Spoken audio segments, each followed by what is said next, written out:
After she went viral for eating carrot cake off her stomach and getting paid to eat on camera, Samantha from My 600 Pound Life had one of the most confusing and frustrating stories on the show. Her size makes everyday life nearly impossible, and she can barely even go to the toilet by herself without it taking monumental effort. But it's hard to change when this is how you're making a living. My life is so miserable now because I've let my weight get so out of control that I'm barely functioning. And it's getting harder and worse every single day. And I know I'm very close to becoming bedridden, and it's getting harder to get out of bed. Samantha has a specific issue with her stomach, as it's so big that it hangs down past her knees, making walking difficult and painful. And once I get there, I'm at the point where it's getting hard to fit through the door, mostly because of my stomach and how far it hangs. Because it's so much effort for Samantha to get to the shower, she's actually too tired to bathe herself. Not to mention the fact that her size limits her from stepping inside the shower, so Samantha has to lean over the side and wash herself this way instead. Bathing has become such a monumental task that Samantha is struggling to cope. So much so that she can no longer wash daily because it's so energy consuming. And it's getting so hard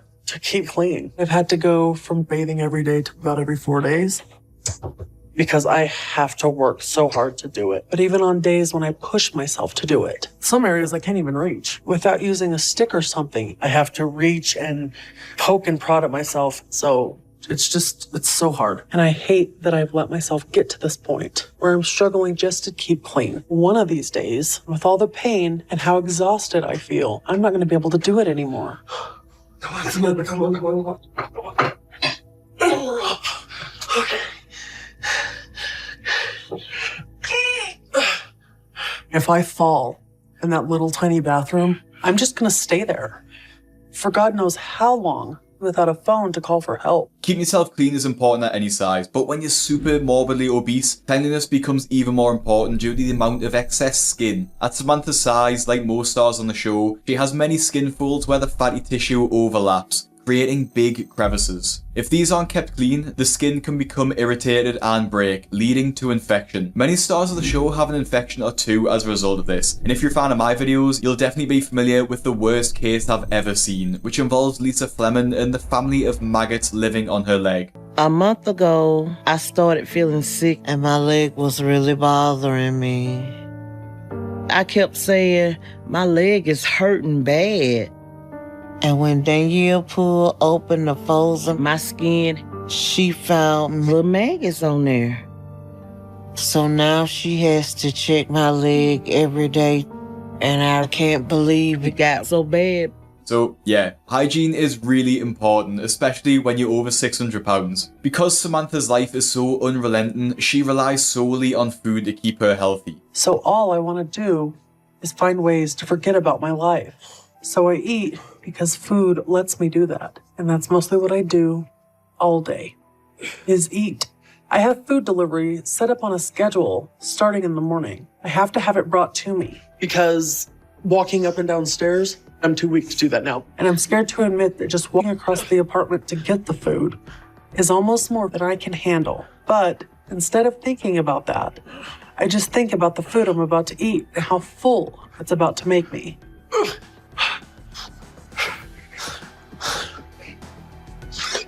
Hi. Hi.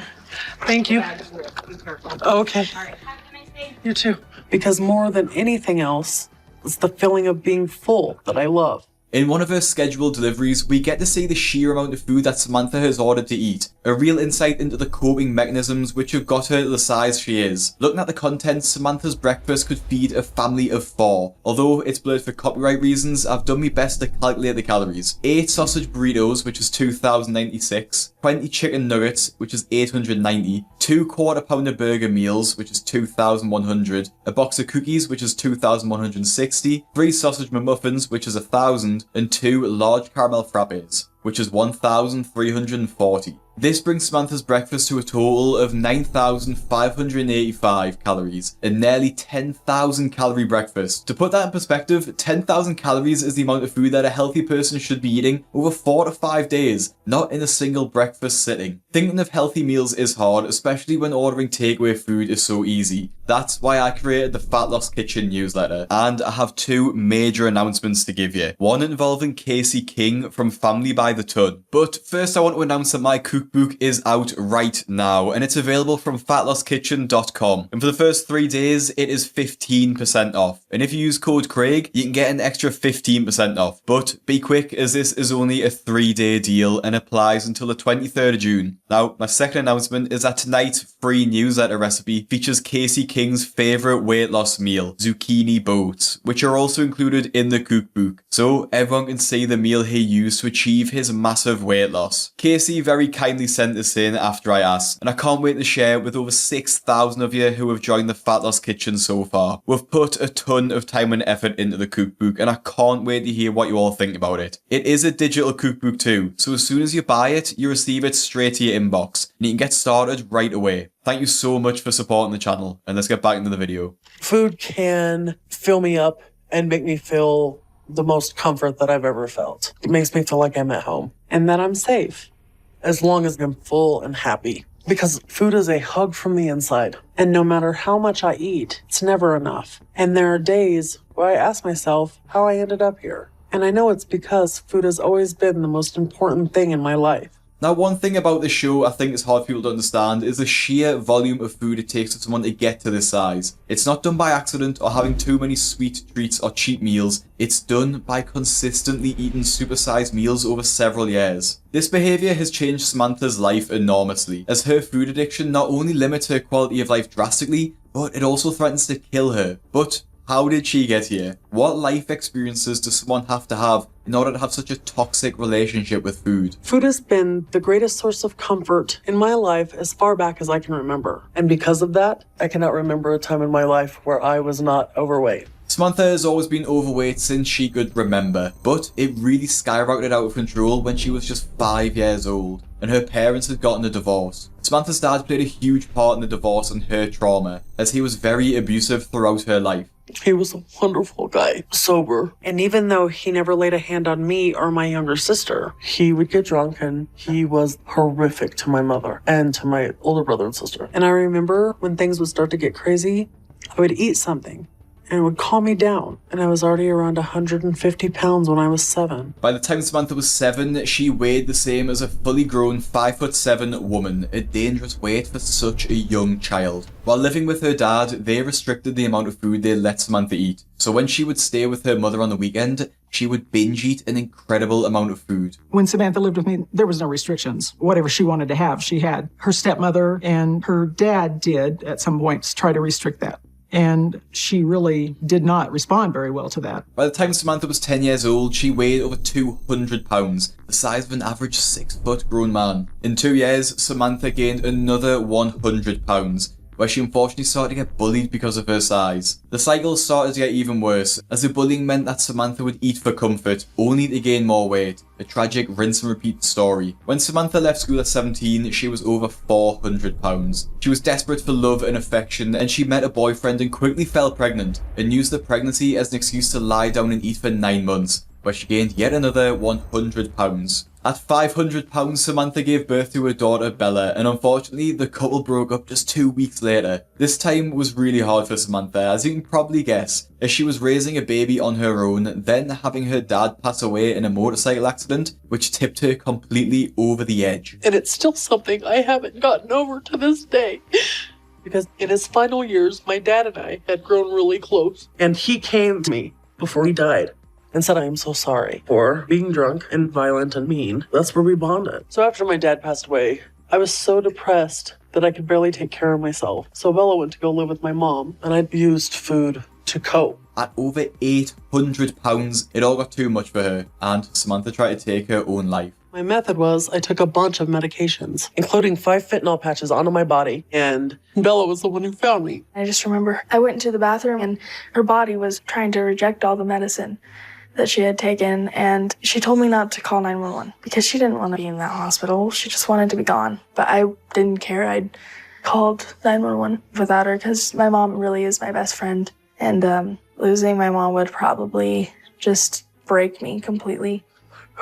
With a second chance at life though, recovering from her suicide attempt, Samantha knew she had to start taking life seriously again and find a way to make money. But because she was over £800, a normal job was pretty much out of the question, so she started doing fetish modelling. Now if you've not seen this before, like I hadn't, fetish modelling is essentially where overweight people, mostly women, post pictures and videos of themselves eating large quantities of food on the internet for people who are into the fetish. It's a really controversial topic, as it's not only quite strange, but it makes it difficult for these women, like Samantha, to change their life around and lose the weight, because this is probably their only source of income. Samantha's had many viral moments, with her most famous one being the carrot cake video, where she eats the entire thing in one sitting, using her stomach as a table like a big otter. So I have a setup in my apartment where I can film myself eating. And I eat for people. I just eat what I want, and they pay for it, as long as I film it. So that's how I make a living and keep going. And it makes me feel appreciated. So I'm happy to do it. Hi, long time no see, everybody. People ask me all the time, when is going to be that cake video? Well, it's right now. Thank you for requesting this. It's making me bigger and bigger. I can just feel it. Samantha really focuses on pleasing her audience, as they essentially get off on the fact that she's making herself gain more and more weight by the food she consumes. To make things worse, her daughter is well aware of her mother's modelling job, and even accepts it. My mom's self-image really improved after she started that modeling job. It kind of makes her happier because those people find her as beautiful. They find her as a human being, not some huge maniac. This community that Samantha dedicates so much time to is her real enemy, as they are fueling her worst habits, essentially pushing her towards her own death. As this is Samantha's only real income outside of her disability allowance, she has become completely dependent on it. It's a vicious cycle, as Samantha makes quite a lot of money from her videos, only to fund her fast food delivery habit, start the cycle all over again. And the toll that this is having on Samantha's body is reaching its limit, as she is severely close to becoming immobile. I last weighed in 6 months ago, legitimately, and I was at 811 pounds. And it's going to be rock bottom for me if Bella ends up having to help me. That's not to mention all the other unseen effects it'll be having on her body. At 811 pounds, Samantha is one of the largest stars ever on the show, and given that her last weigh-in was over 6 months ago, it's pretty likely that she's much heavier than this due to her insane eating habits. One of the reasons why Samantha is able to get to this size is because of her height. At 6'2", she's able to gain significantly more weight than the other stars on the show because she has more space to gain it. Not only is she over 6 foot tall, but she's also 4.5 feet wide, literally the size of a horizontal Peter Dinklage from hip to hip. Now, as you can assume, her size makes travel pretty much impossible. She can't find any car to make the drive to Houston to see Dr. Now. The stress of being so overweight takes an emotional toll on Samantha too, as she struggles to cope with her hole that she has dug or ate herself into. And I'm terrified because I don't know what to do, because I'm almost out of time, and I don't want to die. I hate food now, I just hate it. But I'm gigantic. It just says in my house. Bodies don't want to be 800 pounds. And most bodies die. They just suffer every minute. Everything is uncomfortable all the time.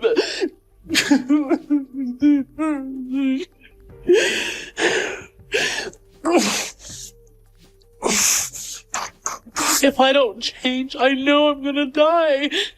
I know any day now could be it for me. My body will just break from it all. So I know to figure something out. Because if that happens, it's too late. Just a couple of days after Samantha reached out to Dr. Now to schedule an appointment, she started to have a stomach pain that became severe. Concerned for her health, she called Dr. Now, who advised her to seek medical attention immediately. When she arrived at the hospital, the medical staff diagnosed Samantha with kidney stones, a common condition for obese people due to their diet. Since Samantha is too large to be operated on, all they could do was give her some medication and send her home. To transport Samantha to and from the hospital, they need an insane amount of equipment. She has to be hoisted onto a hospital bed, then a ramp used to move the bed from the ambulance into the apartment building. Okay, so let's go. Where's the better? Where's the better? Where's the better? Where's the better? We're gonna go. Right. Bring that down. It's 80% middle. Right. You guys good over there? So, I'm gonna just try to go and lean on things. And Okay. do my thing and.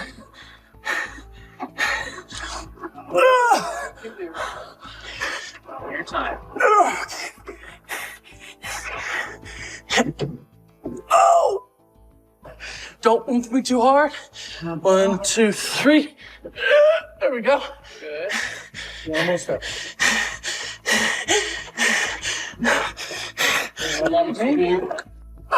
No, thank you so much, man. I'm up. The hard part is done. A couple of days later, when Samantha is back from the hospital, her family comes round to speak to her about her weight gain. She's hit with some uncomfortable home truths. I have been sad for a long time about what your life has been, but you were so adverse to doing anything about it. I think that it's absolutely wonderful that you are ready to get help. It's time that you got help. There's nothing else to do now. I just want you to be able to have a normal life and, be happy. But things don't go to plan, as Samantha's sudden burst of motivation is lost when she runs into another set of health issues. As well as her kidney stones, Samantha is also experiencing chest pain and trouble controlling her bladder. Chest pain is definitely a massive red flag, as that's the first thing that will get you seen straight away in A&E. Issues like these are dangerous enough on their own, but when you're over 800 pounds, they can quickly become a life or death scenario, and she's so concerned that she's dying, she rings 911. Something that I'll just never understand with these patients is that they're so aware that they're so close to death, but they just refuse to stop eating. When the ambulance crew arrive, accompanied by the fire department because of her size, getting Samantha out of her apartment is a difficult challenge. Take a couple good breaths through your nose. Let's get that going. Let's do this. I'm gonna stand, okay? And we're just gonna start making a beeline for that door. I need to. There we go. I know. I got you. We got you. Don't worry. We got you. Okay, let's start making. Let's go that. Hey.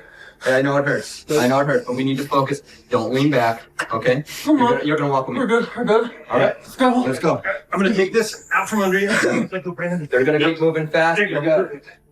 Keep going a little further. You stay with me all the way. If you need me, I'm right here in front of you, okay? You get there. All right, with your right arm, and let it go. All right, need more slack. All right, Brandon, we're gonna just lift up. I'm gonna get rid of it. Okay, you got a little step out. Good. Let's go to your right. You're doing good. Keep going. Lift up. All right. All right, tell us when we're lifting too much. Railing right there first? Yeah. All right, let's rest right here. Rest. We can't get down the step. There's no way to get on the step. We got it. I'm not yelling at anybody. I'm just I'm dying. I know. Trust me. We're there with you. We won't let. We're not gonna let you fall. Okay. You're gonna focus on me all the way down. Okay. Let's get you comfortable. Okay. I was like, I'm turning a loose piggyback. Sucks. Come on. You got this. You're strong enough. You got this. Step down right in front of you. Let's do it. Focus on me. Come on. Focus on me. Which leg's coming first? There we go. You're good. One more step. Another step. One more step. Come on. I know. It hurts. I know. I'm sorry. Come on. You're doing great. One more. Come on. One at a time. One more. Go. You guys want me have to get me? I'm losing my strength. Keep going. We got you. Let's go. Let's go. Good job. Let's Keep go. moving. Keep moving. Keep going. Keep going. Keep going. Two Come more on. steps. Come on. Keep going. One more Good step. job. Good job. One more Good job. step. One more step. All right. Good job. No! I know. Come on. Let's go. These are scary. That's all I right. know. That's all right. We got you. We got you. Come on. Okay. All right. Good job. Watching Samantha struggle to get down the apartment is honestly painful. Imagine trying to walk down the stairs carrying an extra 600 pounds. It's not any easier when it's attached to your body. Just as an example, next time you're in the gym, pick up a 25-pound dumbbell and try and walk around with it. Then try and imagine carrying 20 of those around your body at all times. The insane resources it takes just to move Samantha is also crazy, as it requires a dozen people from both the hospital and the fire service. The sheer strain on resources that stars on the show create is huge, as most stars require this level of support just to get to each of their hospital appointments. Now arriving at the hospital, Samantha has to undergo numerous tests to find the cause of her pain, which includes blood tests, ultrasounds, and even x-rays. But due to her size, Samantha can't fit inside the CAT scan machine. Now you may have heard the urban legend before, before where morbidly obese patients were sent to zoos to use their CAT scan machines. And after a little bit of digging, because I didn't believe that either, it's apparently happened before, according to one NHS consultant. I promise you, this is absolutely true. It is my understanding that she, his medical colleague, had previous experience where patients who had acquired morbid obesity to such a level, they were sent to London Zoo. I can't think of anything worse than having to get a CAT scan in the same place they literally get elephants scanned. But then again, I wouldn't like to imagine being 800 pounds either. Samantha also has a serious problem with holding her bladder, as the sheer weight presses on it causes her to have no control over when she goes to the toilet. And then, to top it all off, I wet my bed, and it's embarrassing wetting the bed, especially at my age. But because I'm so large, I just can't get up fast enough and just pee on myself. And it's just not clean, and I can't clean myself well enough. Can you help me change my sheets and my pillows so I don't have to sit in my own filth any longer? Okay. So I am gonna have you lift your legs up. Oh, sorry. No, you're just fine. You're just great. Yeah, there you go. Yep. Okay. Okay. Done. The excess weight is obviously one of the reasons why Samantha wets herself, but she also mentions that she does it because it's too hard for her to get up to water the toilet herself. At this point, she's pretty much just given up, and is well on her way to becoming completely immobile, and honestly, on the way to the grave. Now this isn't even to mention, Samantha is pretty rude to the nurses looking after her, demanding that they clean her up faster. It must be so hard for the hospital staff, as Samantha is now refusing just to go to the toilet, so they have to do this multiple times throughout the day. Despite all of these issues, wetting the bed, and Samantha's literal fear of her own impending doom, she still picks up the room service phone in order to dial in some food. That's right. I would like the chicken Caesar salad with chicken breast, the grilled, and ranch dressing with that. And then a bowl of grapes, a bowl of cottage cheese, Pepsi, chocolate milk, and carrot cake. And that'll do it. Thank you. It's crazy to think that she's still going back for more carrot cake after the feeders video, especially when she isn't even getting paid for it this time. And the room service menu proves to be even more of a curse, as Samantha ends up having to stay at the hospital for 6 whole weeks, with the ability to bring food whenever she feels hungry. Unable to visit Dr. Now because she's not allowed to leave the hospital, Dr. Now desperately tries to get in touch with Samantha's current hospital to get her placed on a calorie-controlled diet ASAP. But this isn't something the hospital can do. So, Samantha is stuck between a rock and a hard place, as she can't get to Dr. Now's hospital to start her treatment, staying at another hospital where she has unlimited access to food. Not even just with the hospital kitchen, but by ordering from local restaurants and getting it delivered directly to her bed. Samantha is in a desperate situation when her nurses checks her weight, revealing just how much weight she'd gained over the past few months. You doing? I'm alright. Just gonna get a weight on you. Does this have to be off? All right, looks like 940. That's not good news. Anything I can do for you right now? Nope. Okay. That's it. See you soon. Thanks, Allison. You're welcome.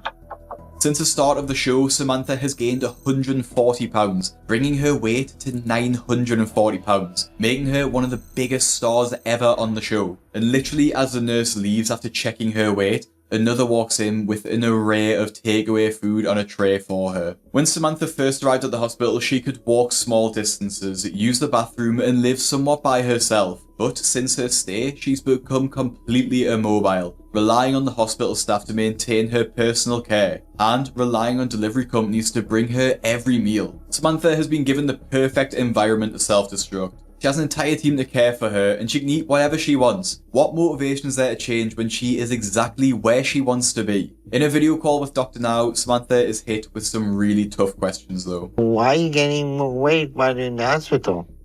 Well, I wasn't really following any kind of a diet plan. I mean, that's my problem. And, I have to be completely frank with you. I'm sneaking food around. So when somebody tells me this is what you have to eat, I go into panic mode and feel like I have to get all the food in the world around me because I'm going to starve to death without it. You know, sometimes you do the math, you probably eating the food that belonged for next 4 years ahead of time. What do you think you're going to start? Okay? So next 4 years, if you don't eat anything, you're going to come even. You follow that? Yeah. That's a good way to look at it.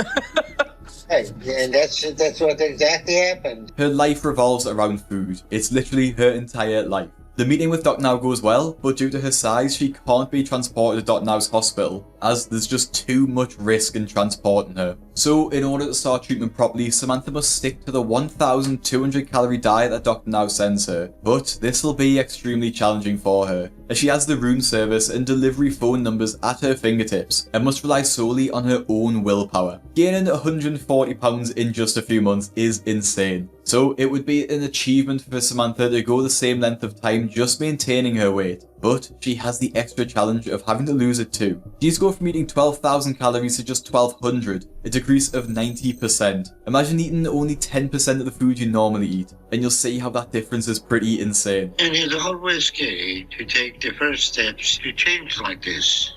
But remember, as important as food is to you, your life is more important than food. And if you don't make these changes now, then you're gonna kill yourself with the food. You get that?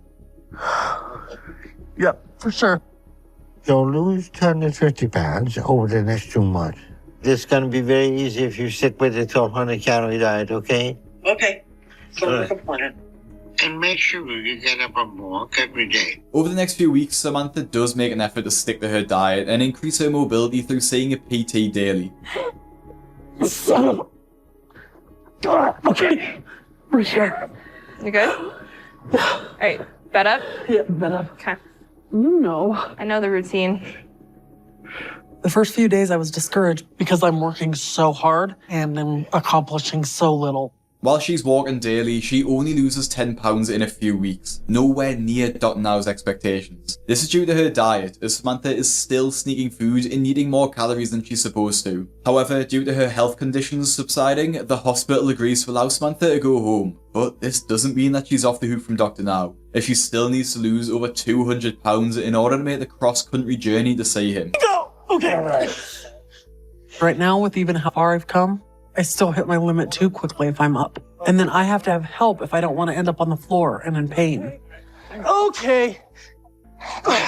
Sideways. I got the pants. But we've made some big changes to make my life easier and to improve my living situation some. The biggest is that Bella helped me find a new apartment on the first floor and move my stuff into it, because trying to make it up a flight of stairs was killing me. So that's a big help. It's going to make getting in and getting out easier. Yeah. 1, 2, 3. But she's only home for 30 seconds before she's on the phone to another takeaway. Order for delivery or pickup? Delivery, please. Do I have the order? I would like chicken strips, 4 orders of street corn, just house barbecue flavor ribs, mushroom Swiss burger, fries, molten chocolate lava cake. What are you guys gonna have? Samantha's daughter watches her place the order visibly upset, likely because she's watching her mother just eat her life away, not motivated at all to lose the weight for Dr. Now. The positive thing is that I'm able to order anything that I need or want, or like, it's comforting to me. So I've been following the diet. Sometimes it's just like, why bother? If food makes me happy and I'm gonna die anyways, why don't I just make myself happy? Look at that. I'm right off the bone. It's so good it makes me want to cry. Is it actually really that good? It really is. It breaks my heart seeing my mom just kind of lose mobility. I don't know how to describe my emotion today. I was excited for her to come home today, but I was also unsure because I feel like the best place for her right now is probably the hospital. I used to always expect the worst, and I was trying not to do that and be happy for her. But I know that she's definitely scared of being alone, and I'm just scared that she's gonna have suicidal thoughts and be not okay on her own whenever we leave, and that's terrifying to me. She's been in the hospital for so long that you have people constantly checking up on you. But here, she's on her own. She has no one. At first, everything was fine, and then everything went south really fast. I just want to go back. I'm so disappointed about the Central Air situation. It's heartbreaking to see the stress that Samantha is placing on Bella. At such a young age, she's had to grow up fast, worried for her mother's mental health, all while trying to do what's best for her. In my opinion, Samantha is completely selfish. choosing to pick food and dying over trying to improve her life and finally be a proper mother to Bella. The relationship between the pair is totally reversed, with Bella taking the role of the parent and trying to sort her mother's life out. She single-handedly found her mother a ground floor apartment, moved all of her things in, and is doing everything she can do to keep her mother happy and alive. I can't land on a positive if there's one that exists. This is a good apartment. This is an amazing apartment. For a normal-sized person, the size of the Titanic. You need to find a positive. The more you continue to talk about the negative, the more you're... There's no positive, Dawn. There is a positive. Where? You need to find it. Stop thinking negative, because then you're not going to find any sort of positive. Stop yelling at me. Then stop yelling at me. People are helping you. People want good things for you. That is a positive. I want $6 million. Is that help me anything? Yeah, and people in hell want ice water, Mom. See, we all want, and it doesn't work. Well, it's already working, Mom. Look at where you're at. Look at who is here for you. We could have let you do this all on your own. Don't even start that I'm not thankful. I've thanked you all day. I know that you're thankful, but like you aren't acting like it, and you're being very negative, which puts me in a very negative mindset. Makes me not want to be around you, Mom. As the weeks roll by, Samantha relies more and more on Bella to help with everyday activities. So much so that Bella has actually moved in the same apartment as her mother. The tasks are pretty gruesome too, like emptying Samantha's commode throughout the day. I'm good. I'm gonna help you hold on your pants. I got it.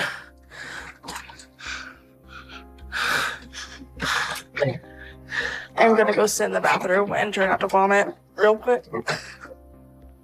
She isn't taking her diet very seriously either, following it here and there and allowing herself sweet treats. What's funny about this too is that she's expected to lose 250 pounds at home, and looking at her, it's clear she hasn't lost anywhere close to that. In fact, she'd gained weight, hitting 974 pounds, just 26 pounds away from 1,000 pounds. And to make matters worse, shortly after her weigh-in, COVID-19 hit the US, and everyone was placed under quarantine. Concerned that she wouldn't survive at home and gain even more weight, she remained in hospital for 5 months as COVID spread. Seriously concerned, Dr. Now decided that Samantha's situation required extreme intervention. In normal circumstances, Dr. Now makes patients lose a significant amount of weight before giving them weight loss surgery to prove that they're capable of losing weight on their own. But in Samantha's situation, her weight is only speeding up, and she has no chance of losing any weight on her own without being physically restricted from eating. But this isn't possible because she can't be transported. So, Dr. Now travels to her hospital and performs a gastric sleeve surgery in a last-ditch effort to keep Samantha from overeating in the hospital and dying. Now, filming during COVID was especially difficult, as the crew weren't allowed inside the hospital to catch up with Samantha.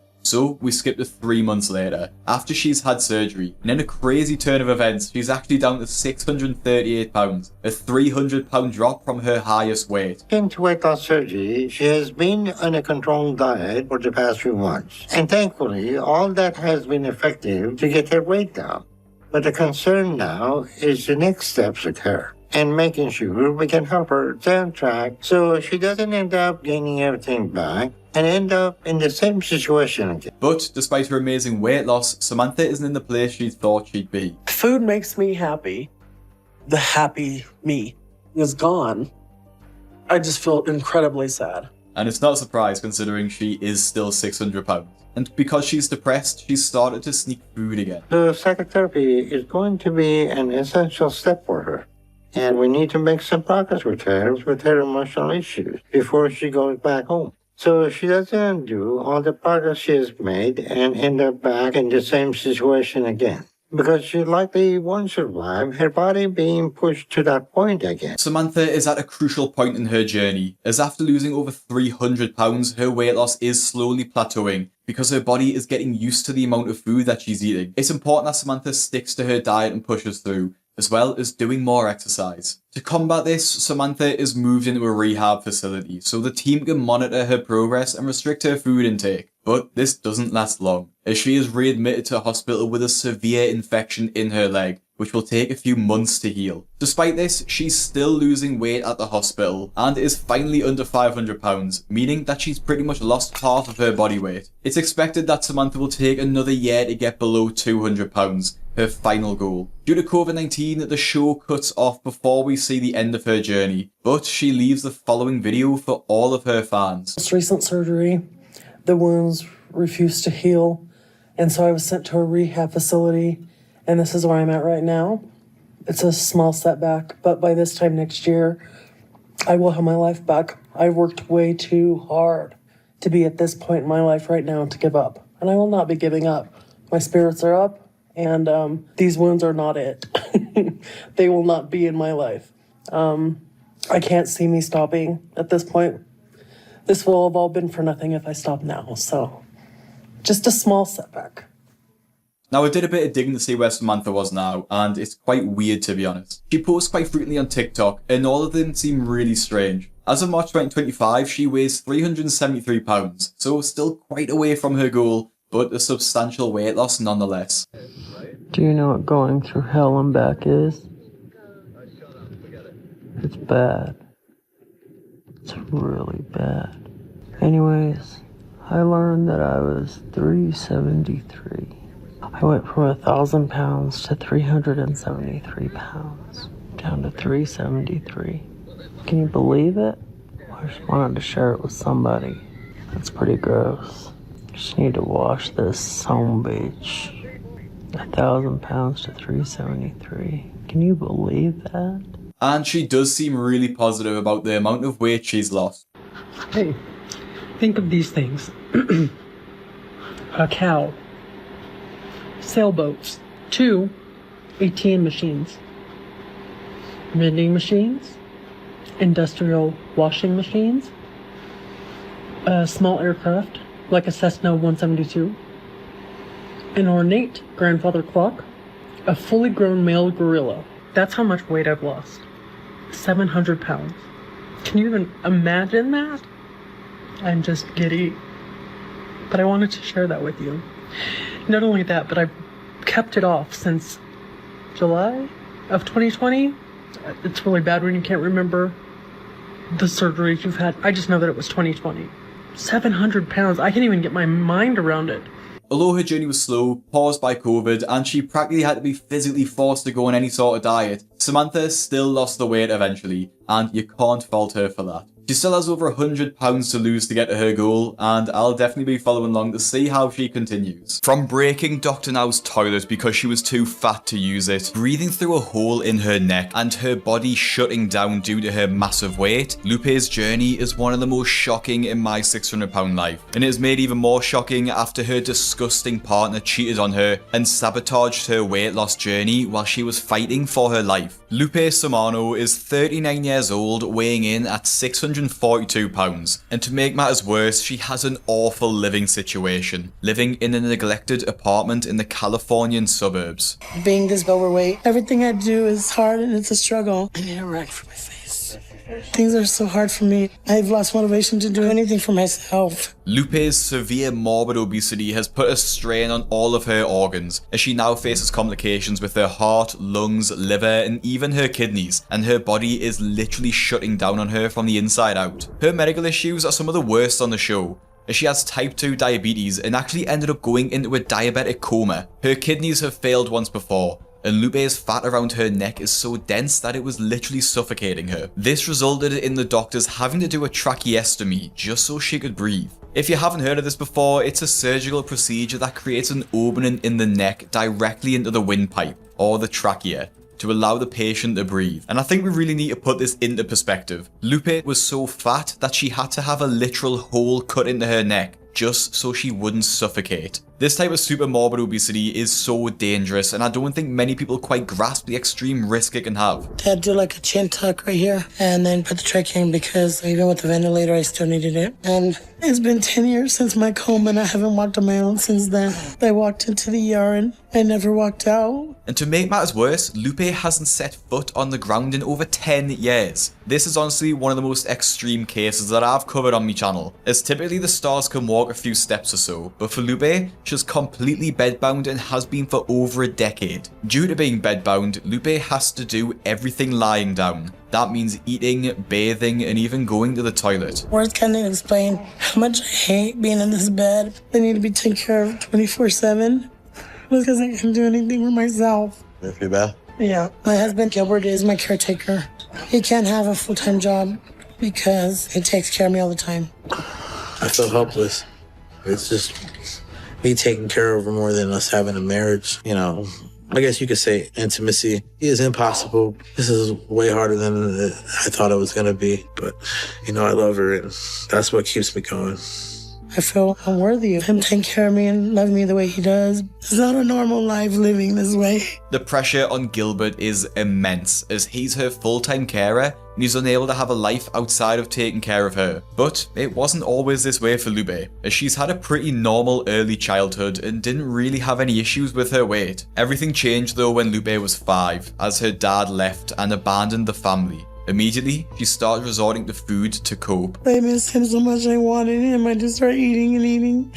After my dad left, that's when I noticed Lupe was sneaking food into our room. She would just keep eating. That was the only way she knew how to handle her emotion. By the time I was 6 years old, I was already 100 pounds. And food was the only thing I could rely on. The trauma of her dad leaving at such a young age left Lupe with such terrible feelings that no child should have to endure. Food was something that was always available to her. It was a constant in her life when other things changed. So she just kept going back for more and more. Now you're probably thinking, where is Lupe's mother in all of this? Well, after her husband left, she had a nervous breakdown, unable to cope with raising the family by herself. Her mother did attempt suicide, but she survived the attempt. She then turned to drugs as a means to cope, eventually landing herself in prison when Lupe was 8 years old. At this time, Lupe started to gain weight rapidly. She moved in with her grandmother after her mother went to prison, and by the time she was in the 9th grade, about 14 to 15 years old, Lupe was already 400 pounds. Unfortunately, Lupe's grandma died, leaving Lupe completely heartbroken. Besides her siblings, she had no family left, and so she just kept gaining and gaining weight. Life was hard for Lupe, as her excess weight meant that she struggled to walk around and leave the house. This meant that she had to drop out of school, giving her even more freedom to eat whatever she wanted. This continued until Lupe was in her late 20s, getting to over 500 pounds. And things didn't get any easier, as she was just gaining so much weight, she had a medical emergency.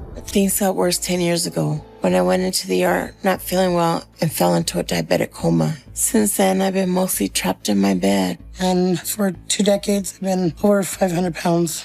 Being this size is the only life I've known. After her incident, Lupe required round-the-clock care, which eventually took the form of Gilbert. The couple met 8 years prior to the show's premiere and in a chat room, where they talked for 6 months before moving in together. And it's pretty obvious what they bonded over: food. It didn't have donut holes. What'd you get? Don't get mad, but I had to get the other one. Which one you want, love? I don't know. Go ahead. Let's pick. Give me a plate. Well, which place? I lied to him and I told him I was like 200 pounds, but we got really close. And I told him, I'm gonna send you a picture, but I understand if you never want to talk to me again. Normally, I'm not attractive to big people. So when I saw the picture of Lupe, I was upset. But I already started to care about her. I want another half. Bring me the box. I want to choose it. I had doubts about us being together. Until she told me something that really hit me in the heart. She said that she was praying to God that he would send somebody to her that would be there for her, would take care of her, and be by her side. And I wanted to be that person for her. It's always difficult to watch scenes like this where the star's partners just feed them so much food. Gilbert brings her an entire box of donuts, which she eats almost immediately. While Gilbert does bring the food to her, he feels like he has no choice. I really try not to give her as much food as she wants. But if I don't do it, she'll find her niece or someone to do it for her. Hi, Mia. Hi. Can you go get me something to eat? Yeah. You can get me 2 super nachos, the carne asada ones, 2 lengua burritos, and a beef taco and no lettuce. Most of the food I eat now is either takeout or microwavable foods. It's easier to have someone just bring it to me so I won't have to cook and be in pain. If Gilbert can't bring her food, then Lupe will enlist the help of her young niece to get it for her, which her niece doesn't really like doing as she knows the effect it's having on her. When Lupe calls me, sometimes I don't even answer the phone because I know that she's gonna want me to go buy her food. And it is hard to say no sometimes because it feels that she might think I might not love her. Lupe just has no control over how much she eats, as once she starts, she just can't stop. Sometimes she even keeps her meals a secret, hiding the meals from her family members that she gets from others. When I eat, I feel happy, but I'm embarrassed how much I eat. Sometimes I'll order me an extra taco and put it in my purse. Gilbert, you don't even know. And I feel bad because he tells me it needs to be changed or I'm going to lose you. And I don't know how to change. How to change not feeling full and how to change the addiction of the food. This secret eating is having an effect on their relationship, and Gilbert can't see it lasting much longer. He thinks it will either end one of two ways. Either he leaves, or Lupe dies. I don't want to live like this anymore. I want a normal life. I want to get healthy. I don't want to live this way. Now, with the knowledge that Lupe will die soon if she doesn't change, Lupe makes the first step towards recovery by moving to Houston to be close with Dr. Now for treatment, as the distance from her home of San Bernardino is just too far to travel on a regular basis. But this is a huge step for Lupe, as she hasn't left her house in over a year, let alone her state. Today we're leaving for Houston. I'm leaving everything I know to save my life. I've tried so many other things and nothing has worked. I'm nervous. I know I'm gonna have obstacles and struggles, but I have a lot of support and I have God most of all. It's gonna see me through this journey. I can't do this. I got this. You gotta do it. Wait.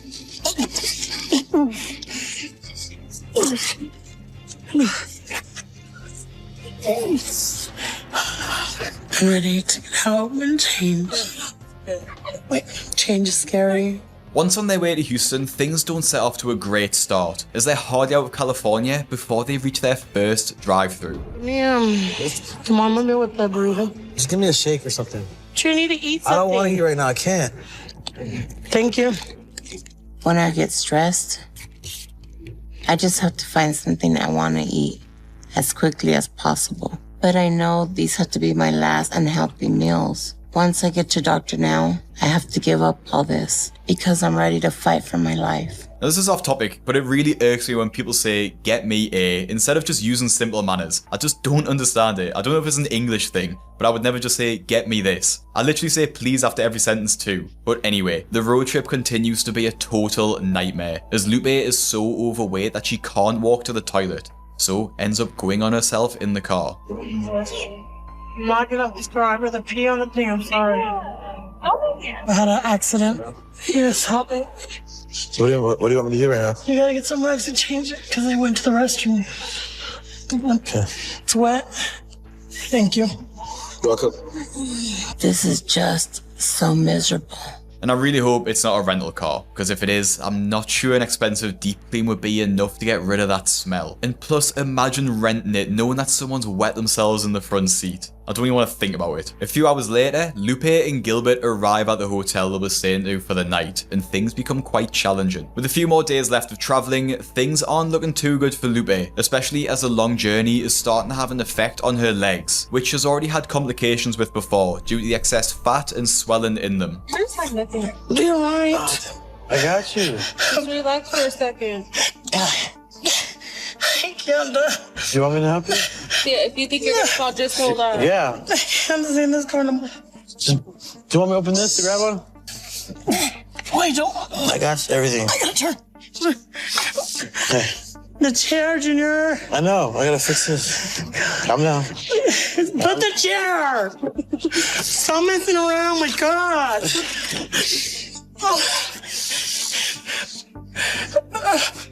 Whenever you're ready, love. Right here. I got your back. Just sitting here, take me a break. We're only a third of the way there. and I'm not sure I'm gonna be able to make it to Houston. Traveling when you're super morbidly obese is significantly dangerous because there's already a high risk of a blood clot, and that's not even mentioning the stress it puts on the rest of the body too. Understanding the seriousness of the situation, Dr. Now instructs Lupe to come directly to the hospital, where she'll be seen in the ER for an investigation. What's wrong? I'm pain, my legs hurt. It's not my leg. It feels weird, it hurts. You're getting me kind of worried, though. Hello, is this Dr. Now? Yeah, this is Dr. Sir. I'm calling for my wife, Lupe. She's having like problems with her left leg, and I think she might have a blood clot in her leg, maybe. She showed up, right? Yeah. Okay, come to the hospital. We'll get her to emergency room immediately. Okay. Thank you so much. I can't stand seeing her like this. It's kind of scaring me right now because I love my wife and I don't want her to die on me. The risks of a blood clot in Lupe's leg are serious. The clot could travel up to her heart, and she could end up having a pulmonary embolism, which would result in her death. She should be arriving any minute now. From what they told me, she's been in a small car for 3 days. And that's a long time for somebody her size to have that much stress on her body. Oh, so... She may have developed serious medical condition that we need to address immediately. After a few hours of medical tests, Dr. Now rules out a blood clot, but the actual cause of her symptoms is much, much worse. Lupe is experiencing severe heart failure, only functioning at about 35% of its normal capacity. If her car ride was just 2 to 3 hours longer, she probably would have died. I think this just emphasizes the risk of being super morbidly obese. A typical healthy person should feel uncomfortable after a day or two in a car journey, maybe having a stiff neck at worst, but definitely not heart failure. The risks are life-threatening and it should never be normalized. Her heart is literally being smothered under the weight of her body. What seems to be your biggest challenge with your eating habit? I'm an emotional eater. I get bad anxiety. And then I'll eat food until I get sick. Who brings you the food? My husband and my family. They don't realize that they are killing you? I know. No? I think they do, but they do it because they love me. Okay. All right. Let's see if we can get you in bed. We got a very pathological situation here. She's been killing herself, and her husband has been helping her to do that. At her size, she's been consuming at least 20 to 30,000 calories a day. I'm going to push a little bit. So we need to get her health under control immediately and turn the situation around with her husband. This experience should be a wake-up call for Lupe. As she is so unwell, she may never even fully recover. Arriving at the hospital should be the first step towards her recovery, and the only way to heal her heart properly is to lose weight fast, stopping the pressure and extra strain it's putting on her heart. Dr. Now keeps Lupe in the hospital on a 1,000 calorie a day diet, mostly because of her severe health complications, but also because he knows if he allows her to start the diet at home, it's likely she won't stick to it. Lupe is used to eating 20 to 30,000 calories a day, so the drop to 1,000 is definitely going to be a shock to her system, but it's needed to save her life. I've been in the hospital for a couple of weeks now, and I'm trying to adjust to the new diet the doctor has me on. But the food portions are really small, and I feel like I'm starving all the time. I hate the feeling when I'm hungry. It's like all this emotion that's pushed so far down starts to come back up, and I want to run to food. A month later, the diet proves a complete success, as Lupe loses 69 pounds and her heart is in a much better condition as it was when she first arrived. Happy with her progress, Dr. Now allows Lupe to continue the diet at her apartment, but it doesn't start out very well. I was ready to get out of the hospital, and I guess I hurt myself, and I'm bleeding all over the place. Humiliating, bleeding all over the floor, and I felt like I just wanted to get fast food and sit in this hotel and eat, and I know I can't. I gotta be stronger. After seeing blood on the floor, Lupe thought that she'd injured herself when getting into the wheelchair, but the reality is due to her rapid weight loss, Lupe's menstrual cycle has returned, something she hadn't experienced in many years due to her size. Experiencing normal things like this shows just how overweight Lupe was, and how limited her body was by it. But a few days later on her 40th birthday, everything gets thrown out the window, as her family come around to celebrate with the only way they know how, with food. All right. Somebody should sing happy birthday here. 1, 2, 3. There are days you just have to enjoy life and celebrate. So I'm just gonna enjoy it today. Sit down. Nothing. I'm gonna get it off your leg.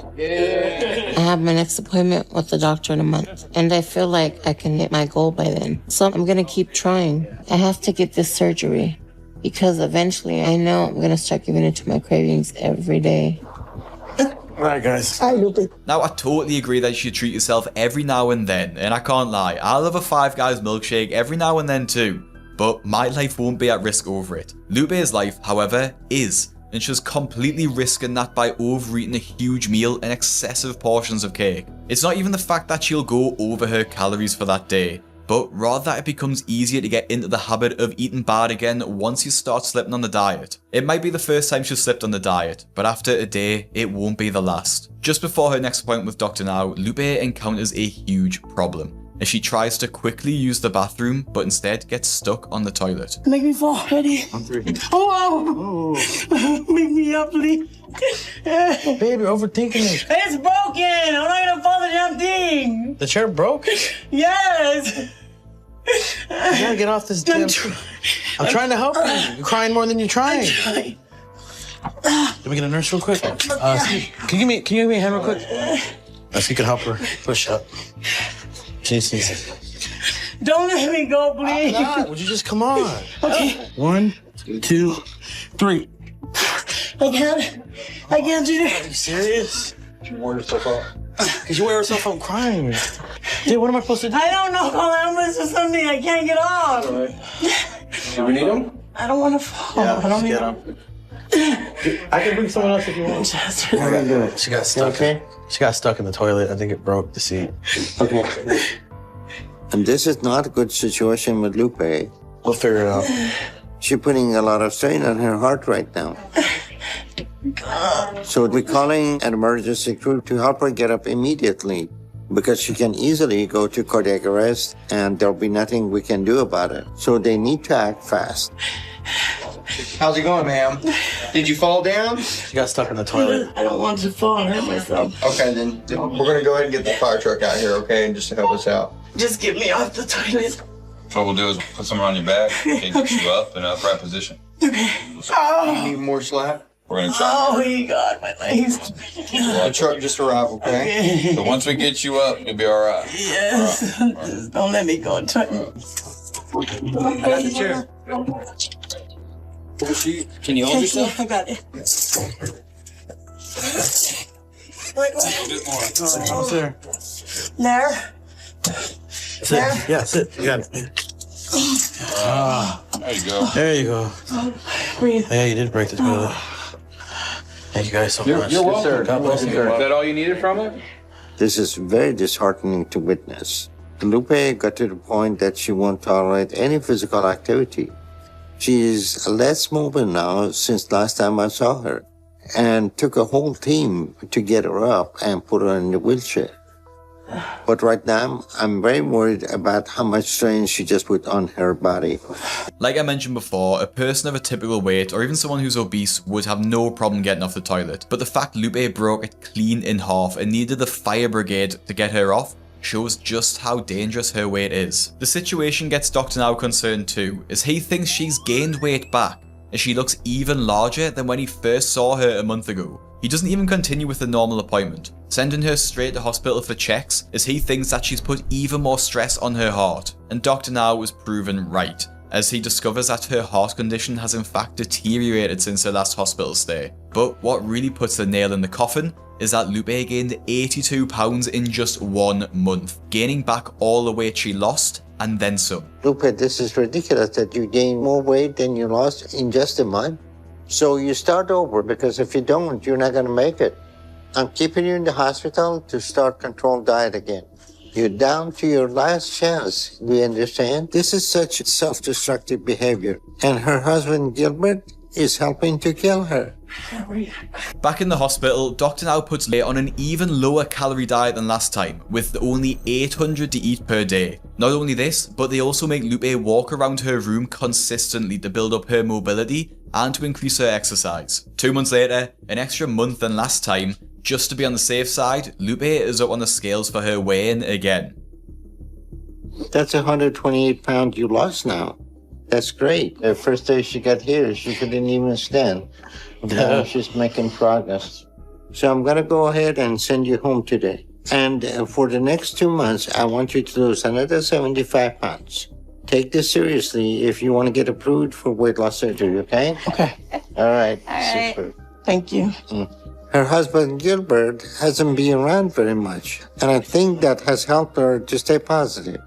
But I'm concerned with her being back with him on a daily basis and how that's going to affect her. Regardless, she has to prove that she can do this on her own. Until she does that, she will not be ready for any weight loss surgery. Lupe's weight loss is a fantastic step in the right direction, but her partner Gilbert does present a huge blocker towards this, as he was partly responsible for her previous weight gain. He blames this on a lack of knowledge about how to eat healthy, but when Dr. Now gives him a diet plan and instructions and recipes, it's hard to see how he could still use this as an excuse. The second time around, Gilbert does seem a bit more positive than last time. He even makes an effort to come up with healthy recipes and wants to change his own attitudes towards food. I'm doing this for her because I love her and I want to see her get better.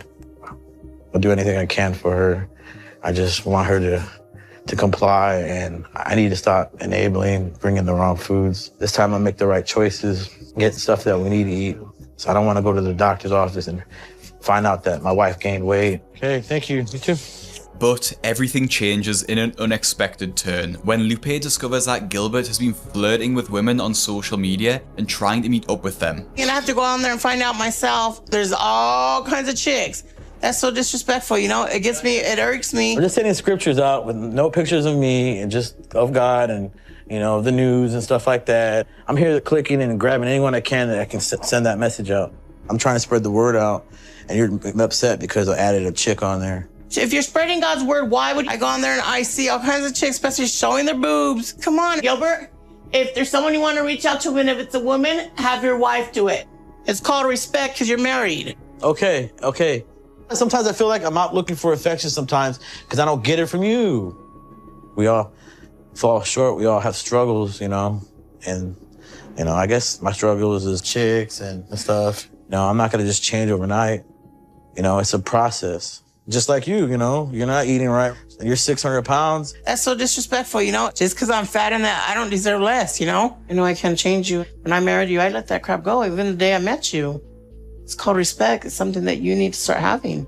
I don't know what to do with him right now because I'm so hurt. For once, I agree with Lupe here. Just because she's over 600 pounds doesn't mean that she deserves to be cheated on. If Gilbert is unhappy in the relationship, which would be totally understandable if he was, he should just be honest with her, admit his feelings, and leave Lupe. Now, with everything going on, Lupe has cheated on her diet quite a bit, and her relationship with Gilbert is still struggling. Thankfully, they find an apartment to move into instead of living in their motel, but Gilbert upsets Lupe when he isn't strong enough to push her over the step into the apartment. Babe, you're too heavy to get over the step. I don't want to do this. I'm scared I'm going to fall move. Would you stop? Seriously. You wait. He still makes me feel really bad sometimes. I'm gonna get someone over here to help me. You're acting like a baby, man. Shut up. You're acting like a damn baby. I'm sorry. Care. You're a big ass baby. You can do me a favor, bro? 2, 3.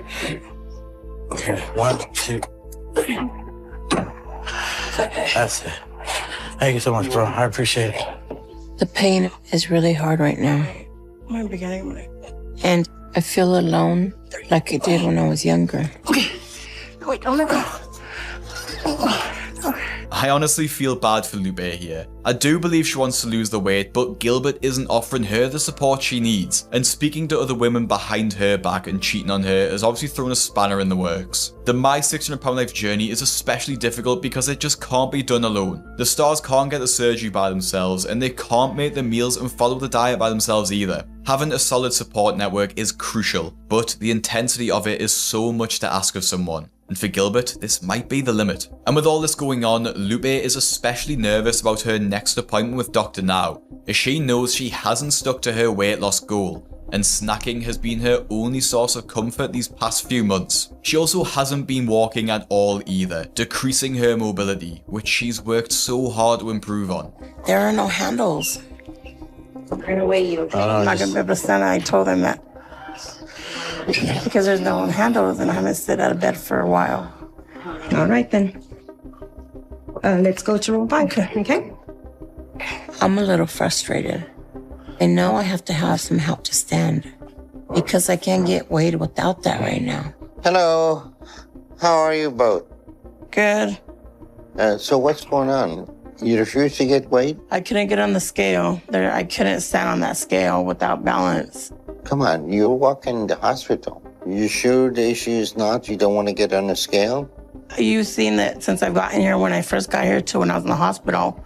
I've lost a lot of weight. I was walking in the hospital. When I got sick, I was good, I was not. So I'm barely starting to get out of bed again. That's what I'm saying. You're not walking at home? My house is nothing but ceramic tile. It's very slippery in there. I'm not getting therapy. I'm not getting anything. It's just me and my husband. You have to get up every day and exercise. I know that, and that's why I'm saying I need more than my husband to help me at home. I almost slip because it's so slippery there. You had 2 months to tell me this to try to help you. It just sounds like an excuse right now. What Lupe is telling me is very concerning. She has excuse for not standing in a scale. Now she's making excuses for not being active for past 2 months. She could have called us anytime for help. But if she hasn't been getting up, then there is no way she's making good progress right now. Until I confirm your progress, you're not getting surgery. I mean, I'm willing to go weigh in at any scale you want me to weigh in so you can see my weight. I was discouraged when I couldn't get on that scale because I want to show you that I'm doing what I got to do, because I didn't leave California and leave everything behind to come here and not comply with what you want me to do. Okay, Lupe, I'm going to give you benefit of doubt and believe you're having trouble standing right now. This is not an emergency situation, so I'm not rushing you to the hospital. I want you to go there for follow-up in 2 weeks, and we'll weigh you then. This is your last chance. Okay. See you in a couple of weeks.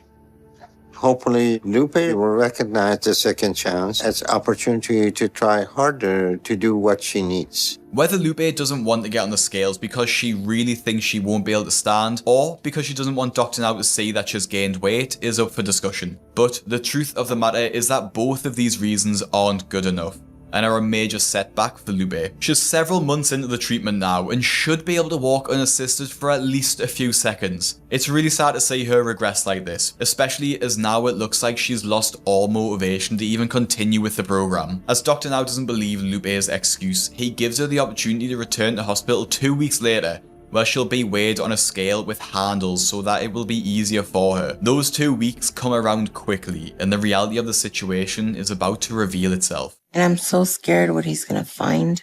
It's going to mean I don't get surgery. If her heart is weaker than I thought, then there is no way that she will survive a major procedure like without surgery. So today I'm bringing her in to look at her heart internally with transesophageal echocardiogram. Before the patients actually undergo surgery, they have to go through a series of crucial tests to ensure that they're healthy enough to actually survive the surgery. With all the issues of her heart, Dr. Now is concerned that she won't survive it. As her heart is so weak, Lupe won't be able to get the normal gastric bypass surgery, instead needing to get a gastric sleeve, which will put a lot less strain on her heart. While Lupe's operation went well, her relationship starts to take a turn for the worse when she discovers that Gilbert has been cheating on her again. We can move on from this, Kay. Just like the last 2 times, I need you to get your mind off this. You can't let something like this just destroy everything. And I shouldn't have, let it continue to go on just because I'm overweight, whatever. I don't deserve anything less than any woman out there.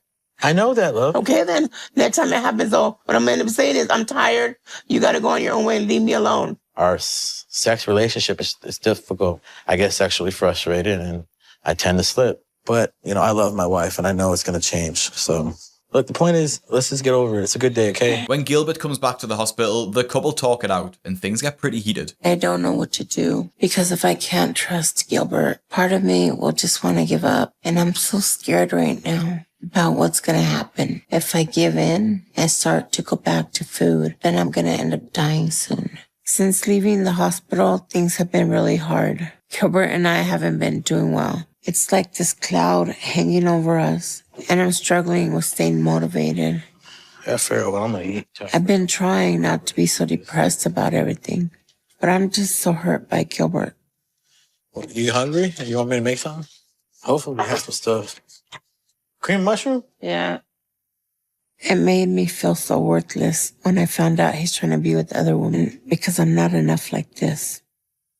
If I'm not enough right now, then I don't think losing the weight would change that. I just feel like I can't rely on him right now. Things don't get any better after Lupe is discharged from the hospital either. You're just trying to throw anything easy out there to me just to eat. What are you so upset for? Patient. Yes. So your soup's right there. I'll strain the rest when I get back, then I'll go get my burrito. I'll be back. I'll go to the corner real quick. You sit there and pray God to change your freaking attitude. I don't know how to repair everything with Gilbert. And that makes me feel like giving up right now. And the strain on their relationship is having a major impact on Lupe's progress. 2 months after her surgery, her weight loss slows down dramatically, and she ends up losing hardly anything. She isn't trying to exercise at all either, even developing a severe bed sore that lands her in hospital. I just want to remind you, for Lupe not to lose any weight while at her current weight, she'd probably be needing to eat around 10,000 calories just to maintain that weight. Now in the hospital, Dr. Now ends up having to admit Lupe to surgery to remove the bed sore, as the risk of infection was pretty high. But the issue is deeper than just a bed sore, as Lupe has become completely immobile again. So Dr. Now makes Lupe see a psychotherapist to encourage her to get out of the bed, but Lupe rejects standing at every single point. Lupe, you've been in bed so long, you're losing your strength, okay? You don't know, because if you knew, you would do something about it. Yeah. Come on. I can't, my legs are numb. I don't want to fall. That's because you haven't been trying. Lupe is not dealing with the issues in her life in the right way. There's an element of Lupe being bedbound that forces her to be reliant on Gilbert. If she loses the weight and is able to walk again by herself, she won't need Gilbert anymore, and he will be free to leave her and go see other women, which is a big insecurity of Lupe's. As part of her treatment, Dr. Now forces Lupe to stand up and get weighed, because her life is literally at risk if she doesn't. If she never stands, it's more than likely she'll revert back to her original weight and start gaining again. Lupe is at a crossroad, and she's choosing a path that is going to lead her to her death. Lupe is refusing to get up and do anything, so there's nothing more we can do for her here. I'm so scared because I'm starting to feel like I'm never going to be able to get back up. All right, Lupe. So I'm going to go ahead and send you home. You know that you got a very bad heart. You know you're diabetic. If you don't move around, if you don't change your lifestyle, your body is going to give out. Right now, the battle for Lupe's life is not physical. It is psychological. Last thing we're going to try is to send a psychologist to meet with you and Gilbert to try to deal with the issues that are keeping you in the bed. After surgery, when the patient hit the wall like this, a psychologist may be their only hope. You need to figure out what is the thing that is making you afraid to stand down, and how are you going to change the dynamic that is killing you before it's too late. All right. Okay. All right. Come here, my love. I had me crying still, dude. You're going to have all my support even more now when we get home.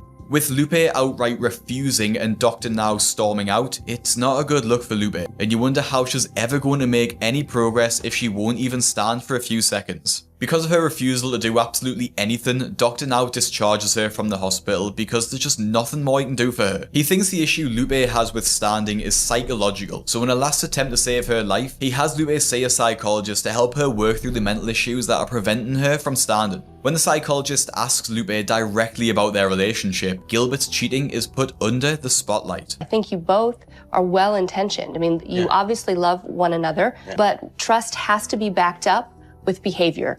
You all really need to work on just rebuilding things. And right now, it's as simple as I need to stay faithful, find ways to do that, and I've got to find ways to continue to work on myself and to help him, because he's at a point where he can't help anymore. And then that's how you rebuild trust, little by little by little. I think that will give us a lot of work to start with, okay? Okay. All righty. Thank you. Bye. Take care. Okay. Same here. Bye-bye.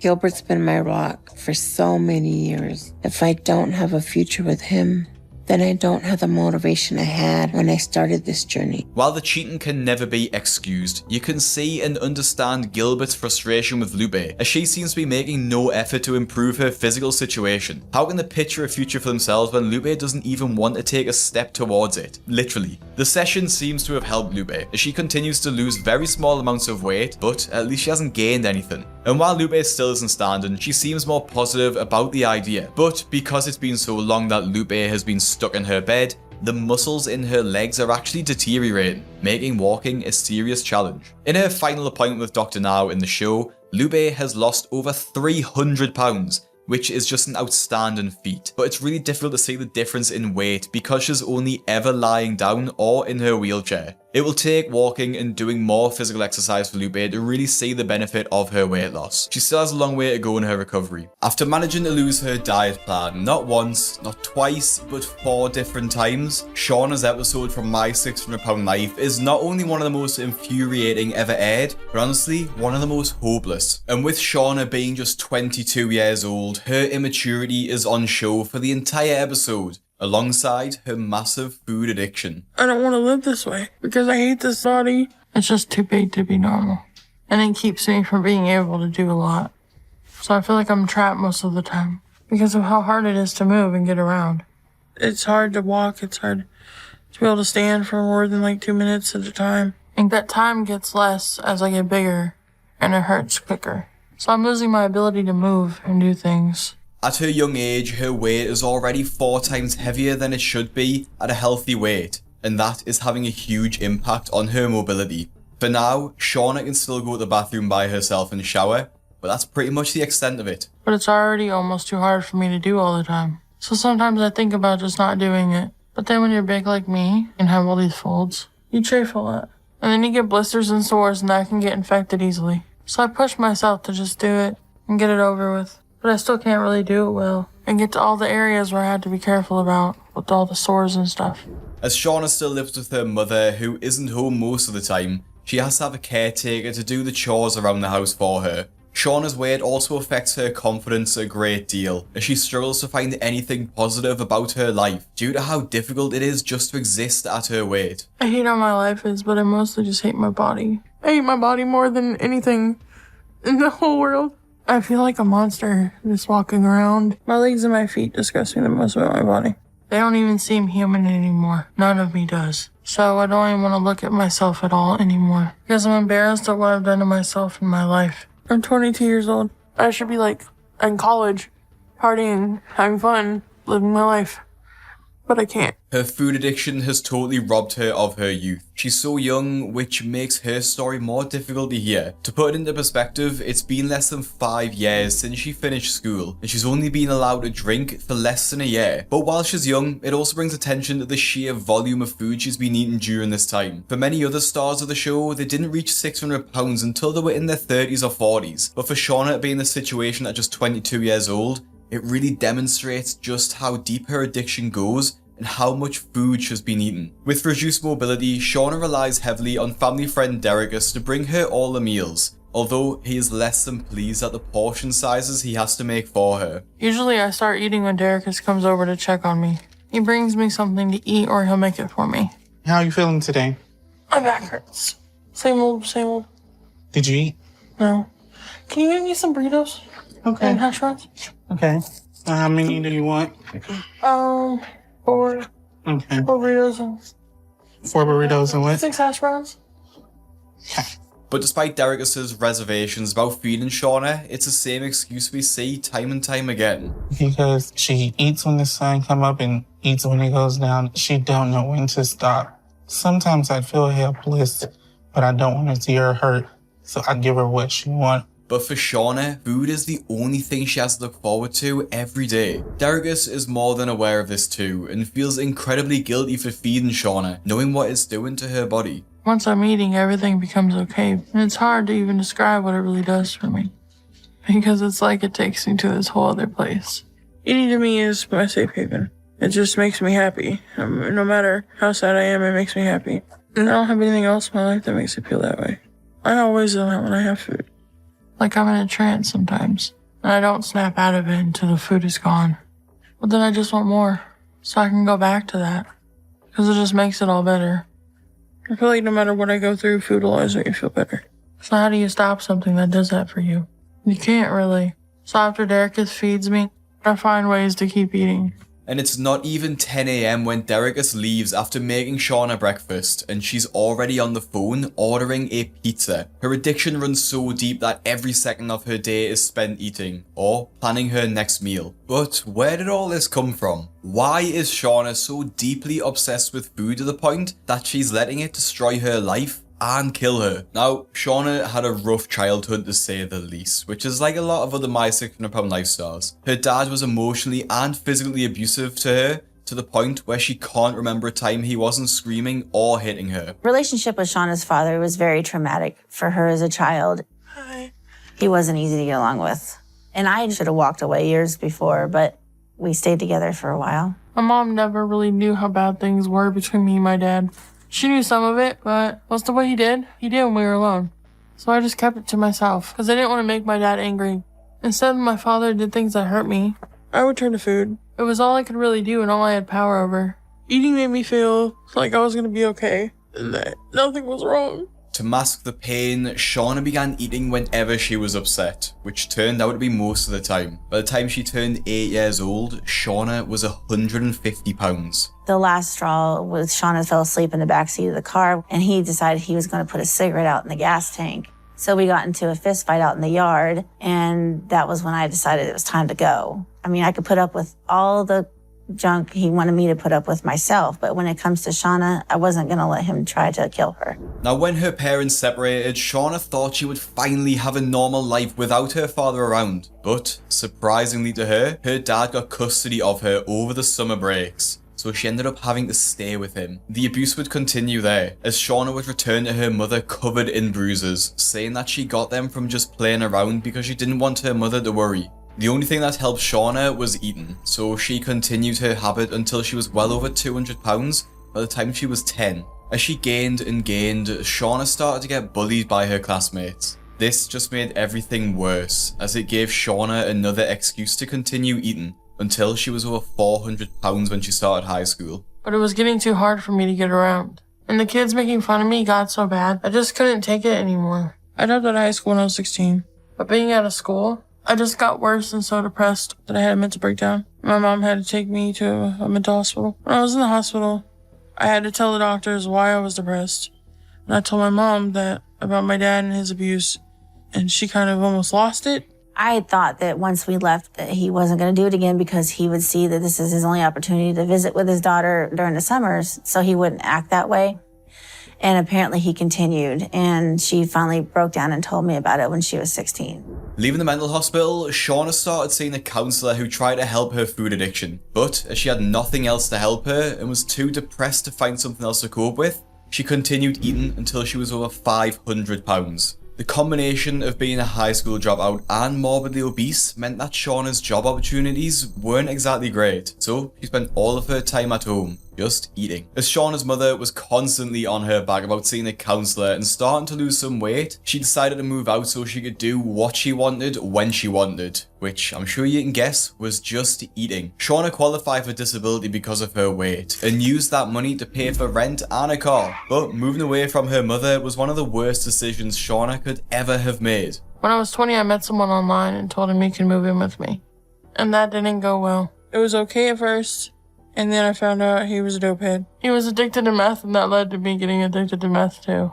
And it just got worse because he started abusing me, physically and mentally. And since she broke up with her abusive boyfriend, Shauna has been living at home, yet again doing nothing but eating. My food addiction is killing me, and it's really scary because I'm afraid to go to sleep because of it. I just want to be a normal 22-year-old, and it sucks because I can't. Because this stupid body. And everything's getting harder and worse every day. So I can't keep living like this. Everything has to change. Everything. And I'm running out of time to do that. My mom keeps reminding me of that. And telling me I need to go to Houston to see Dr. Dow. And try to get help.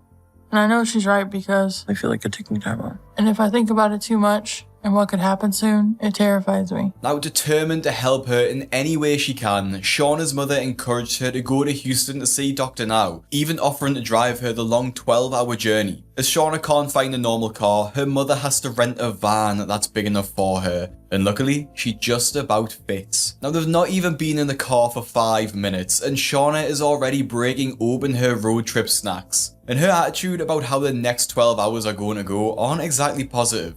As long as I have food, I think I can make this trip. But I just hope the fast food places aren't too far apart on the road, because that's the only thing that's going to make this drive too much for me. But as long as I have some good food like this, I'll be alright and I know I can make it. The fact that she's relying on snacks and fast food stops to get through the journey is pretty ironic, considering she's literally on the way to go to her first weight loss appointment. Shauna already has the paper packaging from what looks like 2 of the fast food chains before she's already stopping for another. And once I eat and rest tonight, I think I'll be ready to do this again tomorrow. But I know tomorrow we have to start really early, and we have to go even longer than today. I'll be able to handle it as long as we have places to stop to get something. I cannot wait to get into the room. I am so wiped out. Seriously, I'm dying. Now, one thing I did notice is that, likely because she's so big, Shauna doesn't wear shoes or even socks, just walking around barefoot. After their overnight pit stop, the mother and daughter duo are back on the road to make the last 6 hours to Houston. And as you'd expect, Shauna is still eating a crazy amount. We've been back on the road for about 5.5 hours. So we're close to Houston and Dr. Now. But this day of traveling has been a lot harder than yesterday. And I'm in more pain.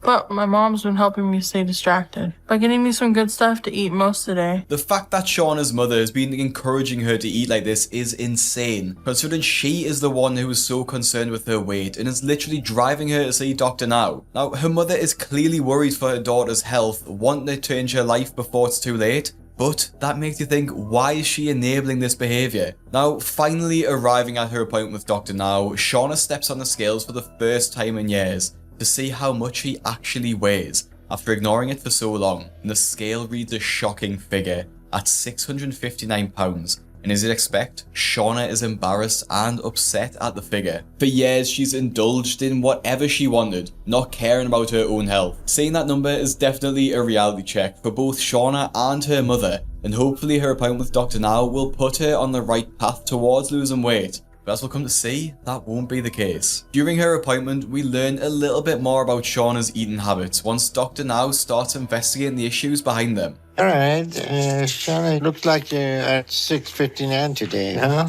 Yeah. And you only 22, huh? Yes, sir. All right, so tell me a little bit about yourself. Have you been heavy all your life? Yes, sir. All right. Have you tried to lose weight at any point in your life? Yeah. But I just don't stay on the diets usually, honestly. Why? Like, I eat too much or I eat too little. I don't think eating too little is the problem. But when you overeat, do you do that because you're hungry or you're stressed or what? Usually either hungry or I'm just bored or depressed or something. Okay, so you use food to cope. So, Shauna, you need to learn how you're going to correct your eating habit, right? Yes, sir. All right. It's clear that food is a huge coping mechanism for Shauna, and it's going to be extremely difficult for her to break that habit when she finds her comfort in eating. My concern about Shauna right now is that she doesn't seem very motivated to start turning her life around. And that makes me wonder if it's someone else pushing her to do this. Possibly her mother, because there seems to be a dynamic between them where Shauna is still dependent on her mother like a child is. And if that's the case, we're not going to be able to make much progress with her unless we change that. But hopefully she will show me that she's motivated and ready to do what she needs by hitting her weight loss goal by her next appointment.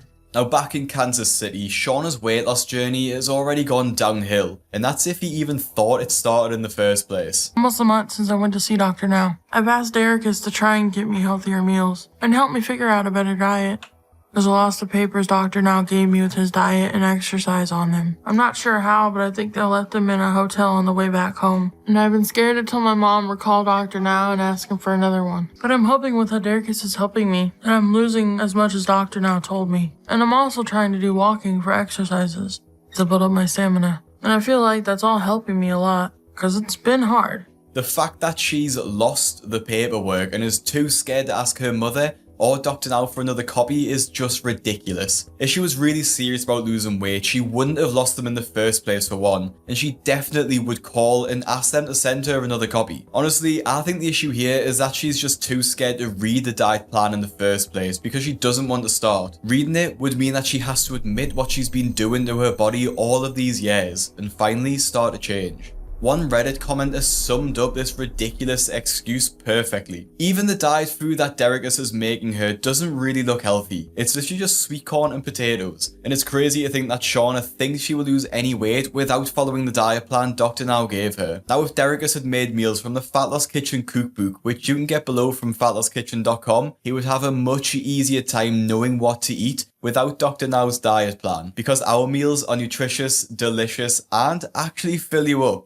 If you want to get your copy of the cookbook, go to fatlosskitchen.com and use code Craig to get 15% off. And if you don't want to pay, that's completely fine. Every Friday, we send out a free recipe as part of our weekly newsletter. So make sure you sign up for that too. Thank you, let's get back into the video. One important fact about Shauna's journey is that she can only do the weight loss surgery if she finds someone to move to Houston with, as she will need someone to look after her while she's recovering. The recovery from weight loss surgery is tough, and she will need quite a lot of rest. Most importantly, she will need someone to make her meals for her, someone who Dr. Now can trust to make the meals actually healthy. Otherwise, the surgery could potentially fail. She asks Derekus if he would consider moving in with her, and he's happy to go. However, he has to be paid by Shauna's mother for his time being her carer. The issue with Dr. Now's weight loss plan comes back into question too, as Derekus doesn't understand why she doesn't just email Dr. Now and ask him to send it over. I'm excited. But I wish I still had the papers he gave me that had all the diets and exercises on it. So why haven't you called him and asked him, inform him on what happened? Because I'm nervous and scared. He's gonna be like, this whole time you haven't had them? And I'm gonna be like, no. I mean, he's gonna be like, why? And I'm gonna be like, because I was so scared and nervous to call you. I thought you would just kick me out of the program altogether. Or you could just tell him you forgot about him in a rental car. And he's gonna be like, so it took you almost a whole month to realize that? I'm gonna be like, turtle mode activated. Like, I'm gonna be so scared. Anyway you look at it, you're gonna have to call him. I know. Her excuse just doesn't make any sense to me. The sooner she calls and admits she's lost it, the better. I couldn't even imagine being in her position and having to wait to drive all the way back down to Houston and tell Dr. Now that she's made no progress. Like, my life literally rests in this man's hands. I don't want to call Dr. Now. I just don't want him to be upset. What I want to do is keep doing the diet I am now and make it enough. So I'm trying the hardest I can, but it's just not easy. The fact that Shauna thinks her life rests in Dr. Now's hands is half the problem. She thinks that it's up to him to fix her, which is why she hasn't reached out for another copy of the diet plan. Her belief that she can just lose weight without any sort of plan is insane too, and I'd love to see the plan she's following, if she's even got one. It's been 2 months since my Dr. Now appointment, and I was supposed to be back for another one sometime last week, but I was too scared to go, because I never found the papers with his diet and stuff. So I've been just trying to figure it out without them. Missing Dr. Now's appointment shows how just totally unbothered she is about her treatment after all. After Shauna's mother finds out she's missed her appointment, she forces her to call Dr. Now and admit that she lost the paperwork. 2 entire months of wasted progress, all because she was too scared to pick up the phone and call Dr. Now. Even if she was really scared, she could have asked someone else to do it for her. But the reality is, Shauna just doesn't care enough about it to even try. Hi, can I please talk to Dr. Now Zarden? Okay, ma'am, who's calling? Shauna Collins. Okay. Hello. Hi, Dr. Now. Hi, Shauna. You missed your appointment, so if you're calling, I'm guessing you're still in Kansas City right now, huh? Yes, sir. So what's going on? You doing your diet and everything you need? I'm doing my diet, I think. But, when I was coming back home, I lost the, papers you gave me. So you lost the paper and you didn't call us to get another copy? I was scared you would get mad at me if I called back and said I lost them. Why should we get mad at you because you lost something? I don't know, I just thought you'd get mad. It looks to me that Shauna is very childish and doesn't have the resilience to overcome her struggles. Yes, Dr. Now's frustrated that she's lost the paperwork, but he's more annoyed about the fact that she didn't say anything to him. But now that Dr. Now has emailed the files over to her, it won't be possible to lose them. Or will it? A month later, Shauna is back in Dr. Now's office for her next appointment. During this time, she should have lost 50 pounds if she followed her diet plan. And it seems like we spoke too soon about the papers, as surprise surprise, Shauna had lost them again. I don't even know how you'd lose an email because you can literally just search for it at the top. And yes, I know it's because she never even planned on looking at them in the first place. I wouldn't be surprised if she literally saw the email come in and just deleted it on purpose, just so she didn't have to look at it. Plus, the fact that she made Derekus drive 12 hours for her appointment knowing full well she wouldn't have lost any weight is just beyond me. The papers Dr. Now sent me with his diet and exercises were a lot harder than what I was doing, but I tried to do what they said.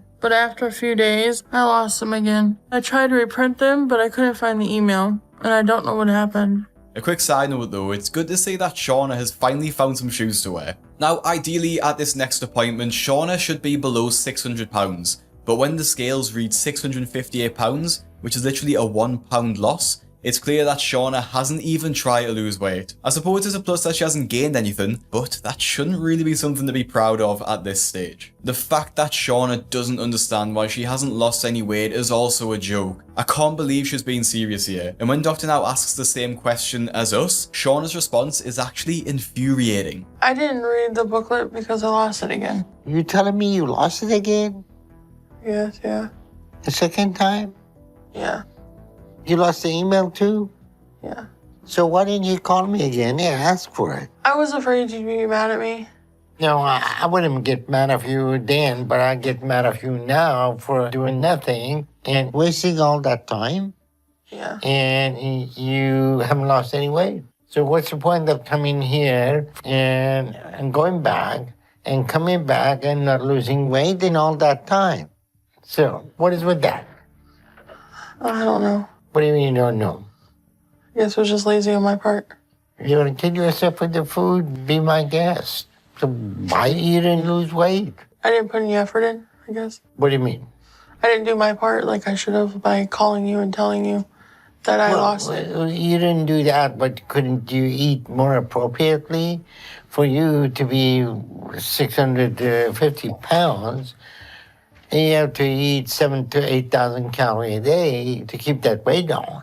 Yes, sir. After a stern warning from Dr. Now, he sends Shauna away with a new copy of the paperwork, including the diet and exercise plans. He's requested that she lose 80 pounds over 2 months, stressing that this will be her last chance to lose the weight before she's kicked out the program for good. With some stars of the show, they actually do the diet for a few weeks and slowly go downhill, but with Shauna, she never even starts. The past month has not gone anywhere like how I wanted it. Basically, my mom told me I had to move out and I had nowhere to live all of a sudden. So I basically had to pack everything and move out. My mom gave me a little money to try and help me transition to being on my own. And she also told me that she can't keep paying Derekus to take care of me. And so I have no one to move to Texas with me now. So I feel like my life is just flipped upside down. I'm trying to figure out how to survive. And I'm scared because I feel really lost.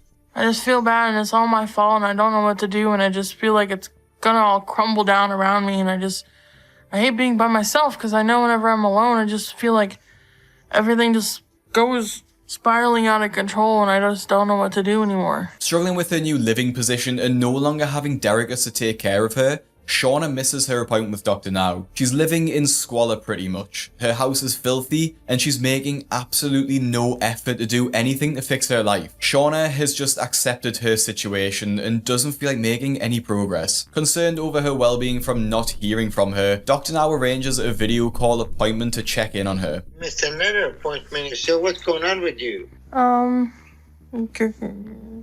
don't know right now. Is Mom not with you anymore? No, she moved to Arizona for work. Okay. So what happened to Derekus? He abandoned me. He's left.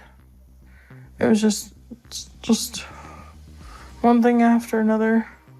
The fact that Shauna says that Derek has abandoned her is also completely self-pitying, as he didn't abandon her mother has simply stopped paying him. How can she expect him to just keep looking after her off his own back without getting paid? And one YouTube commenter completely agreed with me. Derek has abandoned her, give me a break. Mom stopped paying him. And why hasn't she at least followed the diet? Well, like you'd guess, she's lost the paperwork yet again, or rather in this case, misplaced it. You still have the diet? Those are in the boxes I have packed, my stuff. I wasn't able to bring all my stuff with me, so... Okay, so what good does it do packed up? Sure, I think at this point you need to find a way to come down to Houston and be part of a program so we can get your weight down, because it looked like you're almost going to hit 700 pounds and it's going to be a BMI of over 100 and it's going to be a very dangerous situation for you, okay? Okay. Now, in a last-ditch attempt, Shauna's mother agrees to help her move to Houston so that she can be closer to Dr. Now for support. Buying her a one-way ticket, Shauna is dropped off at the airport and make her solo journey to Houston. I'm really scared right now. I'm already starting to hurt a lot. I feel like my legs are giving out. This is really hard, and it's more activity I think I've had in a long time. This is already too much. I'm so exhausted, but I just hope I don't run out of energy before I get to the gate. I hope the rest of the way isn't going to be too hard of a walk. So really nervous about getting on the plane. How that's going to go. I just hope I don't get stuck in the aisle or can't fit in the seat or something. I'm very relieved I made it on. I'm really tired, but I'm excited about that. Being able to do that was my biggest fear. So I'm feeling better right now, and I'm just going to try and not think about all the stuff I still have to do when I get to Houston. It all overwhelms me. My mom gave me money for a hotel that'll last me a little bit. And I have to make sure I lose the weight Dr. Now says I have to lose before my appointment in a month. But right now, I just need to rest. And then when I get to Houston, I'll worry about it and figure it all out. Somehow. It's a good job the flight doesn't look too busy, because there's no way anyone could sit in the same aisle as Shauna, considering she's taken up almost 3 seats. Once landed in Houston, Shauna spends the majority of her time cooped up in the hotel room, because she doesn't have any friends in the area to go out with. The first time she leaves the hotel is for her appointment with Dr. Now a month later, and once she's on the scales, Shauna is down to 623 pounds, losing just half of what Dr. Now told her to. A loss is a loss, I suppose, and she's heading in the right direction. Pleased with her progress, Dr. Now gives her another 2 months to lose more weight before she qualifies for the weight loss surgery, and instructs her that she has to see a therapist to overcome her food addiction. Now, a few days later, Shauna does see the therapist and opens up about all the abuse she went through with her dad, and how much she blamed herself because of it. When we push through it, it's going to give you access to stuff that you didn't have before. I don't know how bad I know. I just want to go eat like a giant freaking pizza right now. That's what you feel like doing? Yeah, honestly. Okay. But you gotta stand on the eating plan if you're gonna stay in the program and reach the next level, which is having the surgery, right? Yeah. So you should be doing everything you can to stay on the diet. And it's clear from the session why Shauna has a food addiction. And it's because she runs to food as soon as she feels the slightest bit uncomfortable. It's easier for her to order a pizza to make her feel better in the moment than to actively work on the issues she's suffering from. To give Shauna some healthier options to cope with her emotions instead of eating, the therapist suggests that she goes out for a walk instead, or do some physical activity to take her mind off it. And the therapy session seems like it ended pretty positively, but when Shauna returns to her hotel, the bad habits take over again. Because I feel like I'm struggling even more right now. Because when things come in my mind that I don't want in my mind, then I try to use something that's not food to deal with it. Afterwards, it's like it's worse. And the cravings are stronger. Kind of like my cravings punish me for trying that. So like I start to think about things my dad has said to me. I'll try to go for a walk to forget. But then after that, all I really want to do is eat as much as I can. I think the snack station here at the hotel lets you get things and charge them to the room. So that place has become my biggest temptation. But I'm trying to find ways to cope that aren't eating.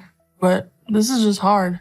And part of me wishes I didn't start this process. Because I feel like it's kind of just blowing up in my face. Having a full-on snack room in the hotel is just a recipe for disaster, as she spends a huge amount of time in there taking as many snacks as she wants, especially as they're charged to the hotel room, which her mother is paying for, so there's no financial struggle there, so she can just eat as much as she wants without footing the bill for it. Another month rolls by and Shauna is back at Dr. Now's office for her appointment, and to no one's surprise, the weight loss plan has mysteriously disappeared yet again. But it's been harder this time. with the therapy stuff, and I lost the diet again. So I'm doing it all off memory for the past few weeks. It's obvious that the only thing Shauna has memorized is the way to the snack room from her hotel room, because since her appointment over 2 months ago, she hasn't lost any weight, instead gaining 13 pounds. When Dr. Now questions what she's been doing all this time, it seems like Shauna is trying to act like she's been reading the diet plan a lot, even though she's lost it, and makes up some food combinations she's been eating on the spot. Do you still have the diet or did you lose it again? Honestly, I lost it again. Are you serious? So we need to give you another copy? Could you? We give you another copy and read it? Yes, sir. At this point, I doubt that, because this will be the 4th copy we are giving you. Shauna clearly has never opened the diet plan once, and she is obviously straight up lying to Dr. Now that she's lost it. When asked about her exercise, she's not been doing much of that either. Okay, so what do you do all day? Play with my dog in the room, really. You and your dog, huh?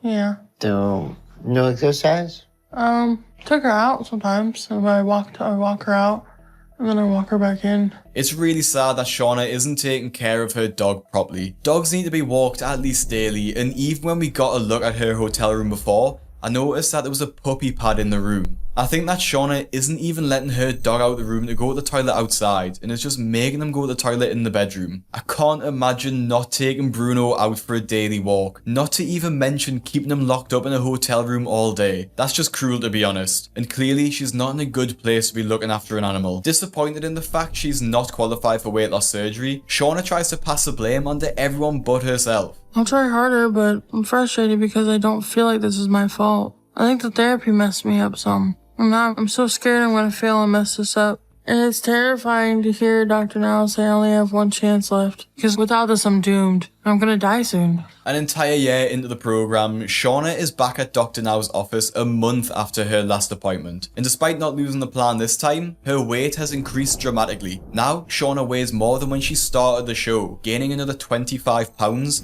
making her 661 pounds. Dr. Now is really disappointed, mostly at the speed in which she's gaining weight. Gaining 25 pounds in 1 month is disastrous, and Shauna is going in the completely wrong direction, despite all the help she's received. Now, due to this, Dr. Now makes a tough decision to stop seeing Shauna, as she's clearly not committed to the program and is wasting everyone's time. She's had an entire year to make a change, and after everything, all she's done is just gain even more weight. In order to come back to the program, she needs to lose at least 50 pounds to even be considered again. Despite this, Dr. Now allows Shauna to continue with the therapy sessions and gives her some housing options in Houston. So if she does want to get back in the program, she will be in the right location to do so. Shauna leaves us worse than when we found her, and a Redditor put this perfectly. After doing some digging, it doesn't seem like Shauna made any progress after the show at all, actually gaining more weight and putting herself in an even worse situation. In an update from around February, a YouTube commenter wrote that Shauna's weight had actually spiked to 720 pounds. It really seems like Shauna was destined to fail from the moment we saw her on the show. She made no effort at all, not caring enough to change, and she blamed everyone for not losing the weight, but herself. On the plus side, Shauna is still very young, and I really hope she'll find the strength to turn her life around before it's too late. From blaming her boyfriend for not losing weight and faking falling over to get her own way, Maya from season 7 might just be one of the most manipulative stars ever to feature on the show. While she secretly ate thousands of calories, Maya blamed everyone but herself for her weight gain and cried crocodile tears when she didn't get her own way, and her awful behaviour is apparent right from the beginning of her episode. Maya Radnovich is a 33-year-old from Oregon, weighing in at well over 600 pounds. Her weight is such a concern that she goes to sleep every single night scared she won't wake up. When I wake up in the morning, the first thing I do is I thank God that my body didn't give out during the night. Because my health is so bad now, I never know when my body's gonna hit its limit. Normal tasks are totally out of the question for Maya, as her body simply can't handle walking around with so much extra weight to carry. So, she heavily relies on her boyfriend Christian to take care of her. Showering is a monumental task, leaving her so tired that she can't even dress herself afterwards. I'm so wiped out at this point that once I get my underwear on, I have to have my boyfriend Christian, who lives with me, help me with my socks and pants. It's embarrassing to have to even ask. Christian? Yeah. Will you please come help me? Sorry. We're in. Thanks, honey. You'll notice that Christian looks to be a pretty healthy weight, which makes you wonder what Maya is eating to get to her size. Well, Maya keeps a huge secret, never telling her boyfriend what or when she eats. With Christian, he doesn't know when I go to get food because I get dressed to go out and I tell him it's for errands, but it's a lie because the only thing I'm going to do is eat. Food fulfills me in a way I can't even describe. There's nothing in my life that can even come close to matching it. And I'm worried about what Christian would think of me if he knew how much I actually ate. So I just try to hide it and go out on my own. Not to sound harsh, but I don't think Christian would exactly be surprised if he found out what Maya was eating, considering her size. One thing I do think he would be surprised about though is the amount of money Maya will be spending to fuel her habit. I'll go to 2, 3, 4 places, but the first meal is always the most important one because I always get what I'm craving first. Can I get 2 sausage burritos, a bacon, egg, and cheese, and a sausage muffin with egg? $9.31 for soda, thank you. Thank you.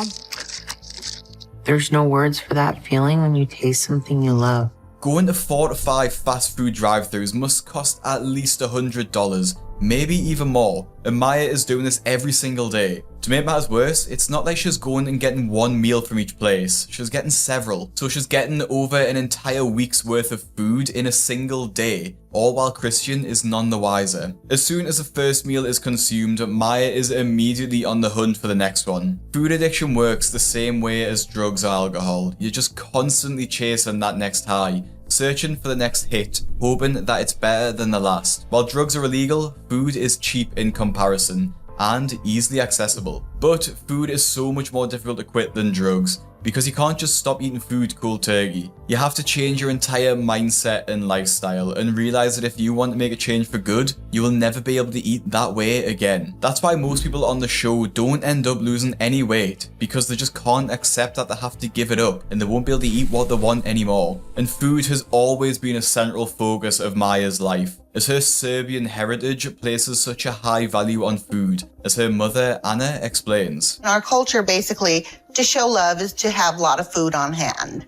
And if a child wanted to eat, you gave them a piece of food or a piece of meat or a piece of sausage. Growing up, Maya's favourite times would be surrounded by her family having huge meals with lots of food. Maya struggled to have a good relationship with Anna, as after she and her dad divorced, Anna had to work 2 jobs just to survive. This means that Anna rarely had time to spend with her daughter, so Maya would eat food out of comfort. By the time Maya was 5, she already weighed over 100 pounds, over double the average weight of a 5-year-old. Being this weight at such a young age is not just problematic in terms of health, but also because of the relationship Maya will develop with food. Creating the habit that you can eat whatever you want, whenever you want, is harmful, especially at such a young age. And it's clear that Maya has grown up with this negative habit, causing her to be in the dangerous situation she's in now. Not to mention how this impacts her ability to deal with her emotional issues, as food is her only source of comfort. And things only got worse for Maya when her dad remarried. My dad remarried and they proceeded to have 2 children together, and they were the ideal family. They all were thin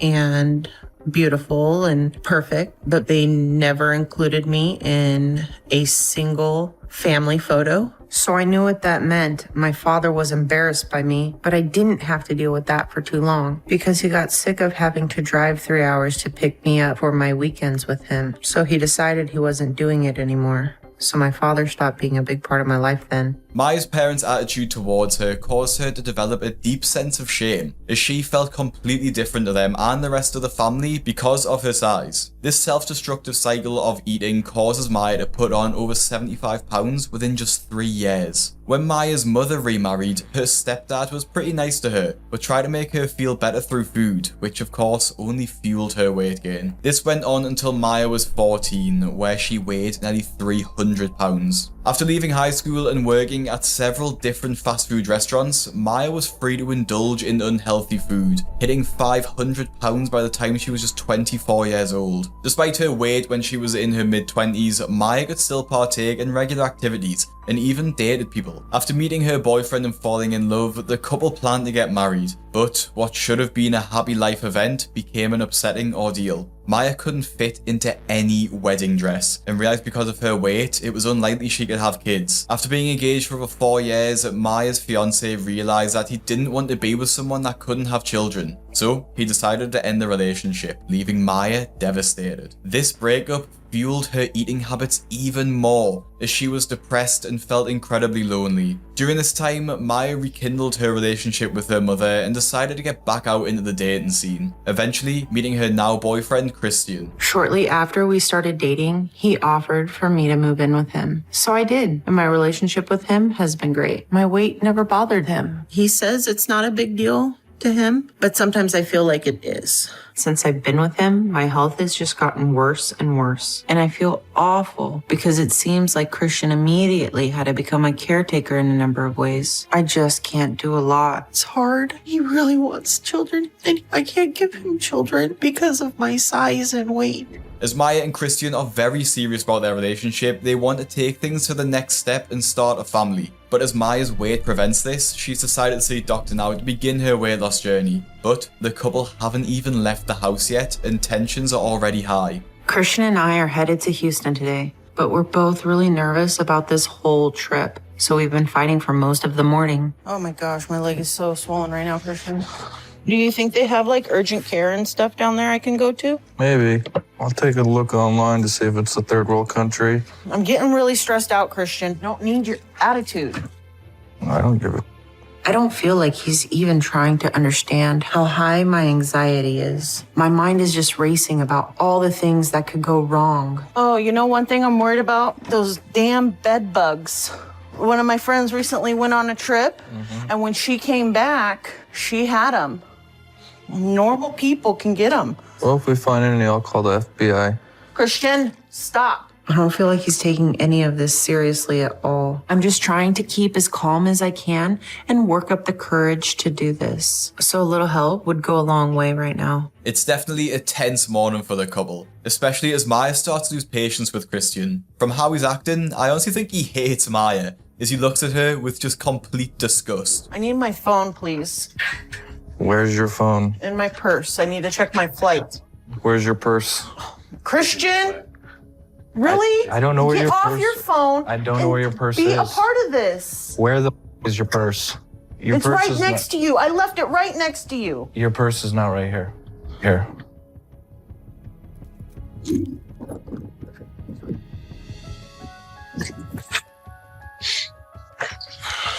The way that Maya snatches her bag from Christian and totally glares at him is pretty disturbing, and honestly, he really doesn't deserve that. Now, Dr. Now's office is a 33-hour drive away from Maya's hometown, making the drive impossible with her size. So they made the decision to take a 4-hour flight across the country, but this is less than ideal for someone of Maya's size. I've been on this plane for almost 4 hours, and I'm in a lot of pain. Walking through the whole airport took almost all my energy.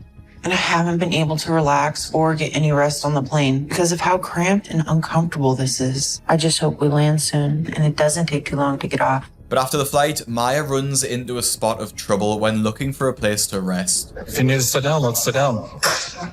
Just give me a second.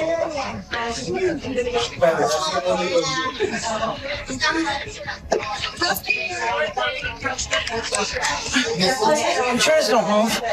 Holy, they don't. I found one.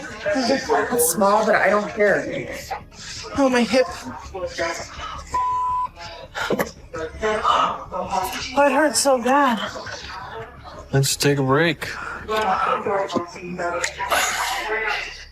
I hurt. I'm hurting. My legs hurt. They're so swollen. And my hip is out. Just take a minute. This is upsetting me that I'm not being able to do what I want to do. Like just walk to the damn thing and get my stuff and go on with my life. That's a big airport, Maya. Somewhere new, it's big. It's a lot. All right.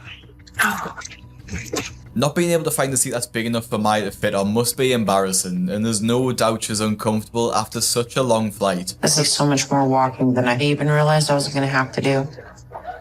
And how far everything is really frustrating because I called both the airports before I left and asked them about how far everything was and how much walking there was. So, and I'm upset right now because my legs hurt and the lady lied to me about how far it was because I would have made other arrangements for me to get here if I knew how far it was. I understand that I'm a big person, but it doesn't give people the right to lie to me. I need to go get a car. I just need to get all this over with. If I could just make it to get the car, it should be easier from there. Maya is clearly irritable with Christian, even though he's doing everything he can to help her. She even blames the airport staff for not warning her of the distance between the terminal and the baggage claim, which is just completely insane. Her selfish nature is really starting to come out here, and I'm sure that we'll see much more of this as time goes on. Things only escalate as Maya finds out that the car rental company doesn't have any available SUVs, something she requires as she struggles to fit in a regular sized car. She doesn't act like a normal person either, and she basically throws a fit for not getting what she wants. It says go in and go down the stairs. Yeah. Good, how are you? Reservation today? Yeah, I have one. Radonovich, For a large SUV. I can't believe this. They don't have the right car reserved for us. This is completely ridiculous. I literally cannot believe how much wrong information has been given to me about today and how so many people can screw up. We had a large SUV reserved and they say all they can give us is a regular sized car. But it's not an issue about what I want. I may not even be able to fit if it's too small. Ow. Are you gonna fit? Oh, Christian. No, I can't get up. Okay, hold on. Don't stress. Worst thing you can do is freak I'm out. scared. I'm scared. Don't be scared. Please. Come on. Hang on.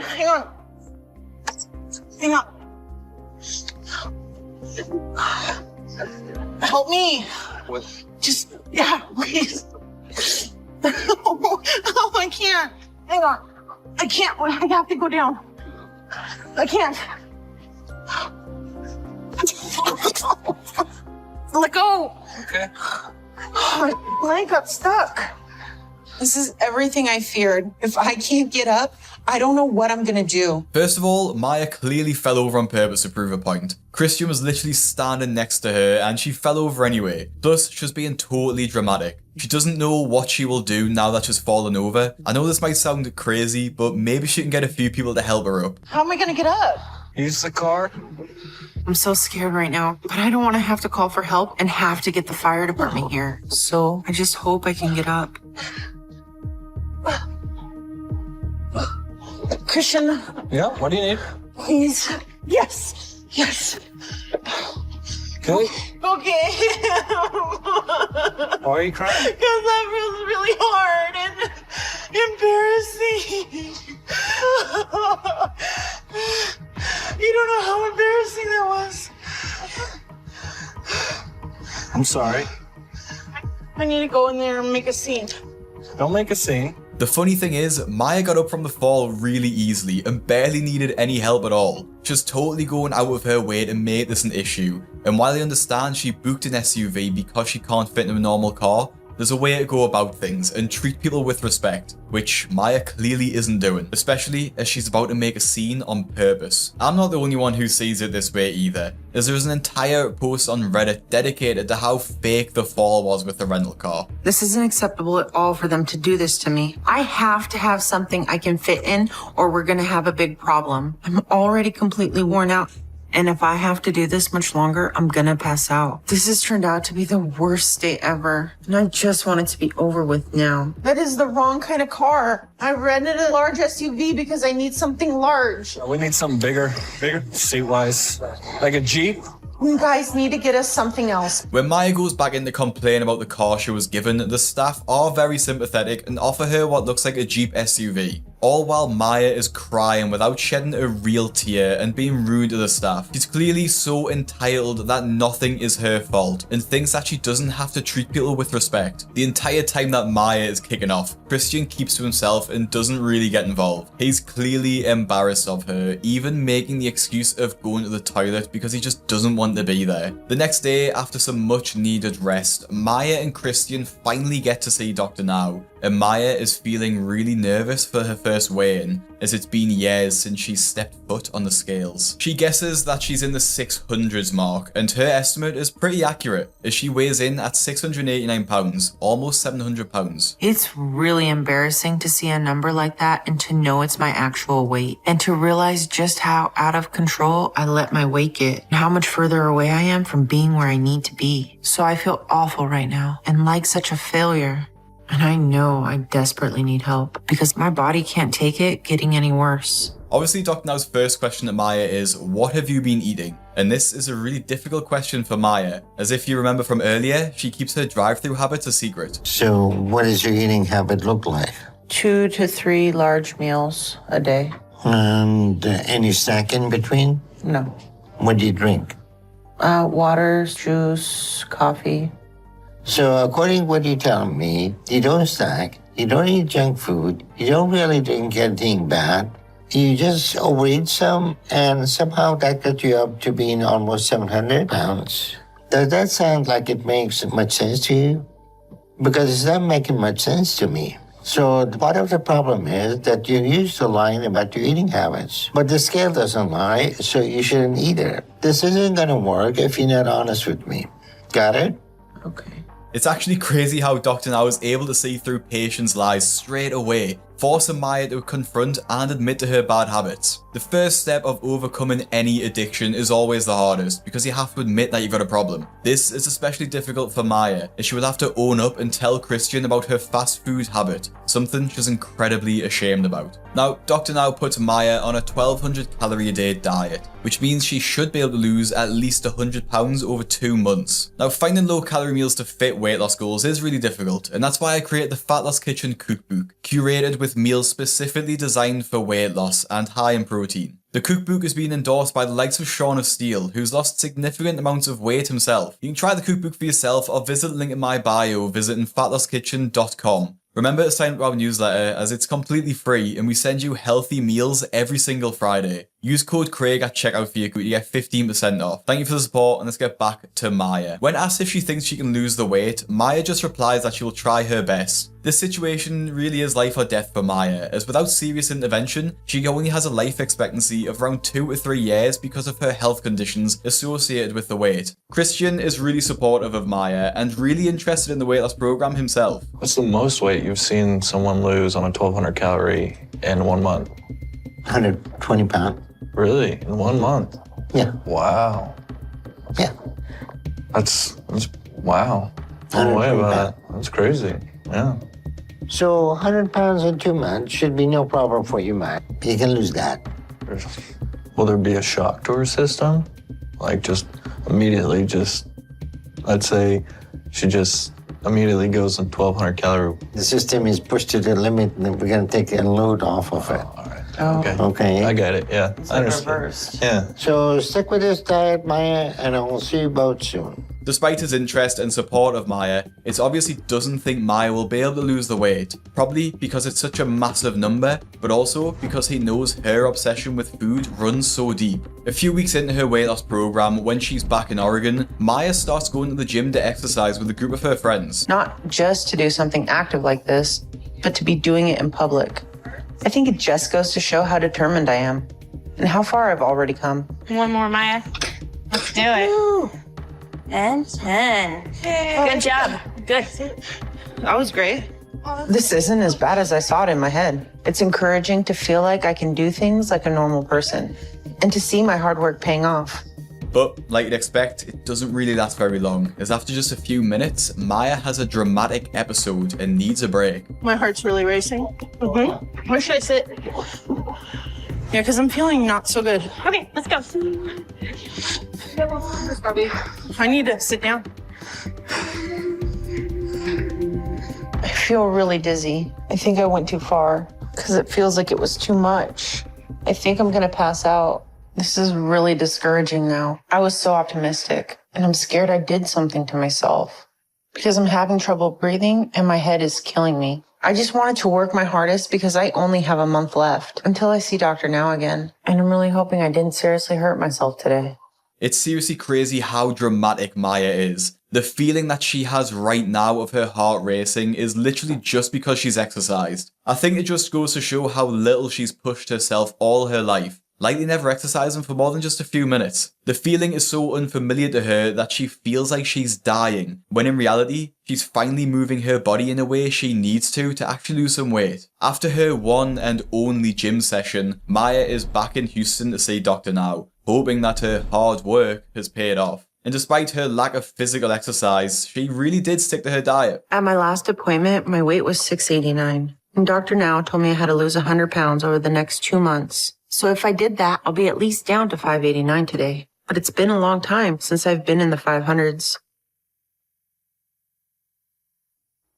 That's amazing. I'm in disbelief that I actually did it. I know it's not exactly 100 pounds, but losing that amount has to be enough for Dr. Now to see how committed I am. So I'm really excited right now. Despite Maya's incredible loss of 93 pounds, Christian appears totally unfazed and disinterested. At this point, I wonder why the couple's even together, as it's clear they don't even really care about each other. Dr. Now's very impressed, especially as normally it takes several months for patients of his to actually start losing weight. Because of her great first start, Doctor approves her for weight loss surgery straight away, but for that to go ahead, Maya needs to relocate to Houston with Christian. As his attitude is totally uninterested, Dr. Now has some reasonable concerns about this. I'm getting the impression that he thought Maya would fail, and he wasn't expecting her to make it to this point. And if that turns out to be the case, then Maya's situation and her move down may get more complicated.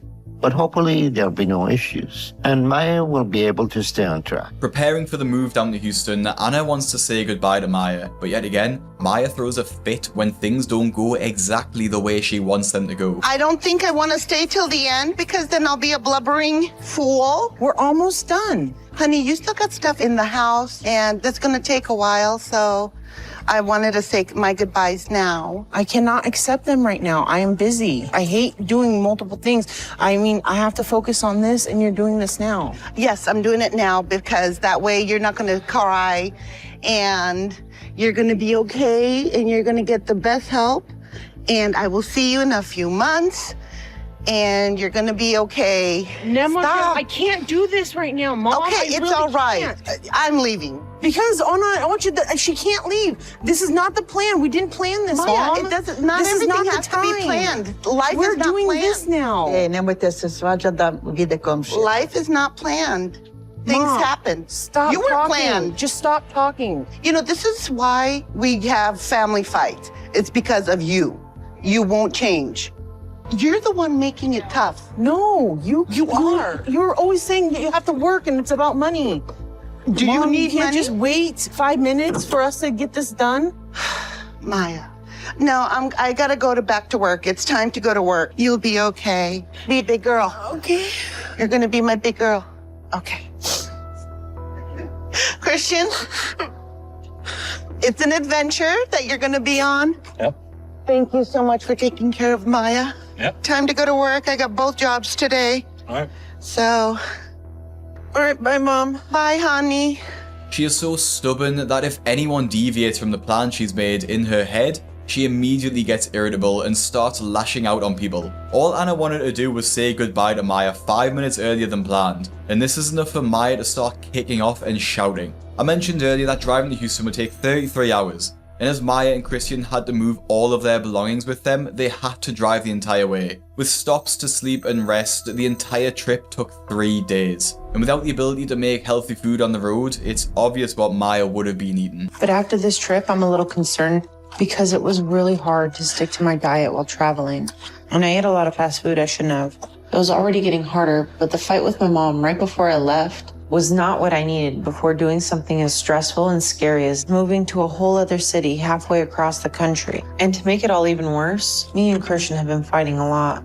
The whole way down, practically. I don't think he's being very supportive, and he keeps making comments about every little thing. But right now, my plan is to get settled into our new apartment. A month or so later, Maya and Christian are settled into the new apartment in Houston. But with the stress of the move, Maya's argument with her mother, as well as the fighting with Christian, has caused Maya to struggle with the weight loss. Christian and I are headed to see Dr. Now at his clinic. After struggling with the diet some, My plan was to try and work really hard for a few weeks to lose as much as I could, but it hasn't gone exactly as I hoped. It's just been a lot harder. Me and Christian have been fighting a lot. He's not happy here, and I don't understand why he can't focus on why we're doing this and support me like I need right now. But he finally told me the truth.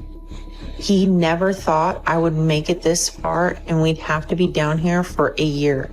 Christian's revelation isn't surprising, as we all knew he never thought Maya could do it on her own. I honestly find this really confusing, like why wouldn't Christian want her to lose the weight so they could do normal things as a couple? He clearly doesn't really feel anything for her, and I wonder why they're even together. Now in a phone call checkup with Dr. Now, Maya admitted that she hadn't been sticking to the diet. This made Dr. Now book in an emergency appointment with Maya, asking that she come to the hospital as soon as possible so he could check her weight. As the weight loss surgery is already scheduled, Maya has to stay on track with her diet, as she needs to get down as fast as possible so the surgery could go ahead smoothly. At my last doctor's visit, I lost 93 pounds in 2 months to get down to 596. And when Dr. Now approved me for surgery, he just told me that I needed to keep making good progress, but he didn't give me a goal. So I really hope I've done that, but I am so scared to find out.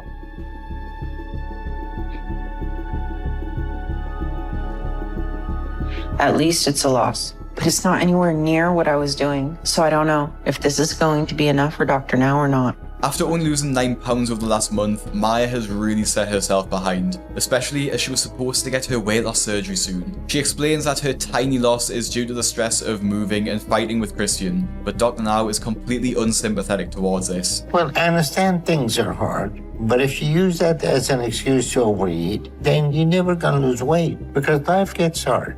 So as sympathetic as I am to that, it's still no excuse. So at this time, I'm canceling your weight loss surgery. But if you want to show me that you're not going to make any more excuses and you're ready to work hard again, then I want you to lose 50 pounds over the next month. Okay. If you do that, I'll approve you again and we will move ahead. But at this point, with how you justify your lack of progress, you're no longer in a good place to do that. You're going to keep working to change that? Yes. Dr. Now cancelling her weight loss surgery is a massive blow, especially as they have already relocated to Houston. But even more shocking than that is Christian's attitude to Dr. Now when asked if he is supportive of Maya's weight loss goal. I hope you're getting all the support you need from Christian. How about it? Are you there for her, Christian? He's here. I'd rather hear from him. You don't want to answer my question, huh? All right, it looks like you both have a lot to figure out if you're gonna get back on track, Maya. And I suggest you two take this far more seriously, because you are at the crossroads, and how you handle it all right now will determine the course of the rest of your life. All right, I hope to see you both in a month. And 50 pounds lighter, Maya. The fact that Christian straight up ignores Dr. Now is concerning and just rude. It shows he doesn't really care about Maya at all and doesn't support her weight loss. The main requirement that patients need after having the surgery is a strong support system, as the procedure is major surgery and they need someone who can take care of them, including things like personal care and making meals. If Christian can't do this for Maya, then she will undoubtedly fail. Tensions only rise between the couple after they hear the bad news, resulting in one of the wildest outbursts on the show that I've covered to date. I have to lose more weight now. And now I have a whole nother month of what I have to do. This is your fault. Oh, you haven't lost that much. Yeah. Because of the stress of you treating me like this. I'm about to melt down. Doctor Now asked you a simple question. I've answered questions in the past. I could take a day off. I hate you.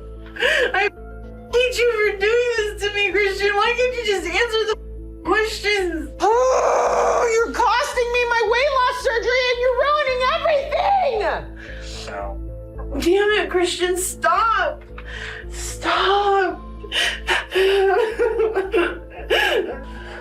I'll answer questions on another day, but I just No. I have the right to. No, you do not have the right when it comes to my life. Mom, Christian's everything up at the doctor's office. I'm gonna stop it up. No, Mom. Mom, he's with my life. Yes, Mom, yes. Here, my mom wants to talk to you. I don't want to talk to you. Talk to my mom, Christian, please. No. Please talk to my mom. Look, Christian, Mom, put it on. It's on speakerphone. Do not hang up on my mom. I don't see why we're having issues now. I know you've gone way above and beyond. And I know living with Maya, I'm sure it's not easy. But if you could just cooperate a little bit longer, I don't see how it's going to hurt you, and it will benefit her. And as a person, wouldn't you help somebody on the street? Nope. Nobody helped me when I was on the street. You gotta do it on your own. I understand if you don't want to continue with the relationship, but if you could just get her through until she has her surgery date. No. This is quite nice. It's your fault. You've done this, Christian. Nobody else. Maya, you need to be quiet. You know what? Whatever. I can't believe you're doing that to me, Christian! Maya's behaviour here has me feeling all sorts of ways. She's selfish, controlling, spoiled, and even just pretty crazy. Instead of speaking to Christian like a normal person, she calls her own mother and gets her to tell him off. And it makes you wonder, is she 33 or 13? And even regarding her weight loss, I don't understand why she blames Christian for this. She's the one who ate it at the end of the day, not him. Now, while I don't really like Christian, I think Maya is being really abusive here. The way that she speaks to him, blocks the door so he can leave, and blames him for her own shortcomings are all typical abuser traits. And I think if this was flipped the other way around, it would be a lot more obvious. And I'm not the only one who thinks this way either. As one Redditor puts, how Christian lasted that long, I do not know. Did you guys notice her immediately jump up like she was going to block him? Can you imagine what she does to him off camera? The situation reaches a boiling point when Christian suddenly leaves Maya, dumping her over text. I'm in total shock right now. I was on my way to the grocery store and I got a text from Christian that just said he was leaving and his mom got him a bus ticket back and he's leaving tomorrow morning. So I just want to see him and talk to him. I don't know why he's doing this and tearing down everything we've been working hard for. I know we've been fighting a lot, but I never thought he'd go as far as abandon me. So I don't see how he could be serious or how he would be willing to ruin everything at this point. And I'm just trying not to freak out, but I'm completely heartbroken and devastated. Was not part of our plan. I don't know why he's chosen to do this, but I'm still hoping that if we could just talk, we could work this out. When Maya rushes home to speak to him, he literally just ignores her, not even looking up when she walks in or takes his headphones out. So you text me that you're leaving tomorrow. Yes, I'm leaving tomorrow. I got the ticket. And why are you choosing to leave before I got the surgery date, 2 weeks before rent's due, before any of my family members are here and you're abandoning me? Why are you choosing to do all of that right now? What's crazy about the situation is that Maya's first question is why he's leaving her before the surgery. She doesn't even ask about how he feels or anything to do with the actual relationship, really. It's obvious that Maya is just using him as her personal weight loss assistant, and Christian just can't take it anymore. Well, I don't think Christian is a good person or a good boyfriend. He doesn't deserve to be with someone who shouts at him all the time and borderline abuses him. He sat back for so long, letting Maya walk all over him, and now he's done. Is your stuff packed? Mm-hmm. You're doing this? Yep. Why didn't you tell me? I did. No, you didn't. You told me in a text message when I was gone from the house. Why did you not tell me, like, before? Christian. Please pay attention to our conversation. Christian, so we're gonna talk? Not really. You don't have that option. You don't have that luxury. This is part of our life. Actually, I do. No, you don't, Christian.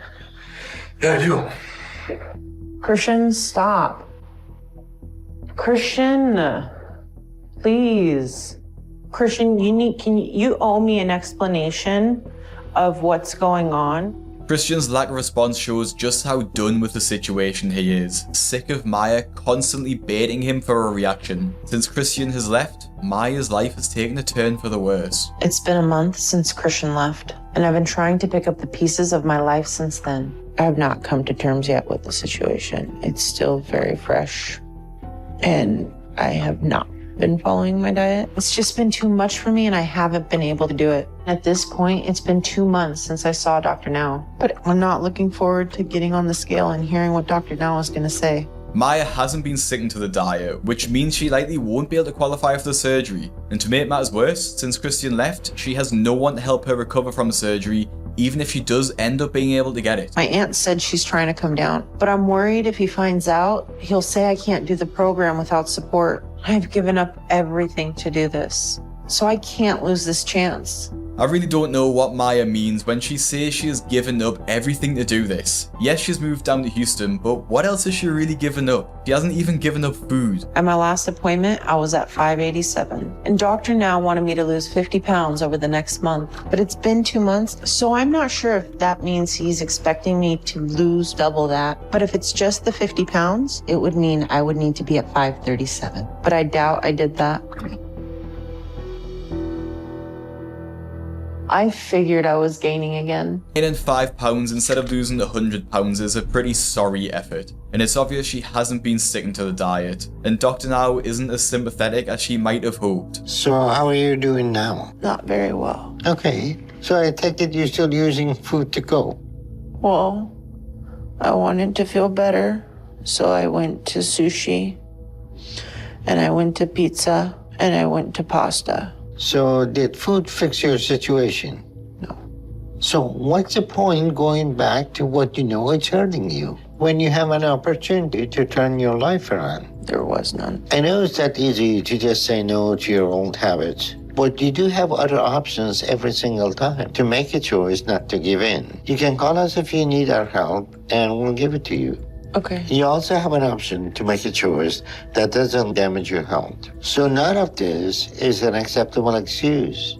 I'm sorry, but I'm just so stupid.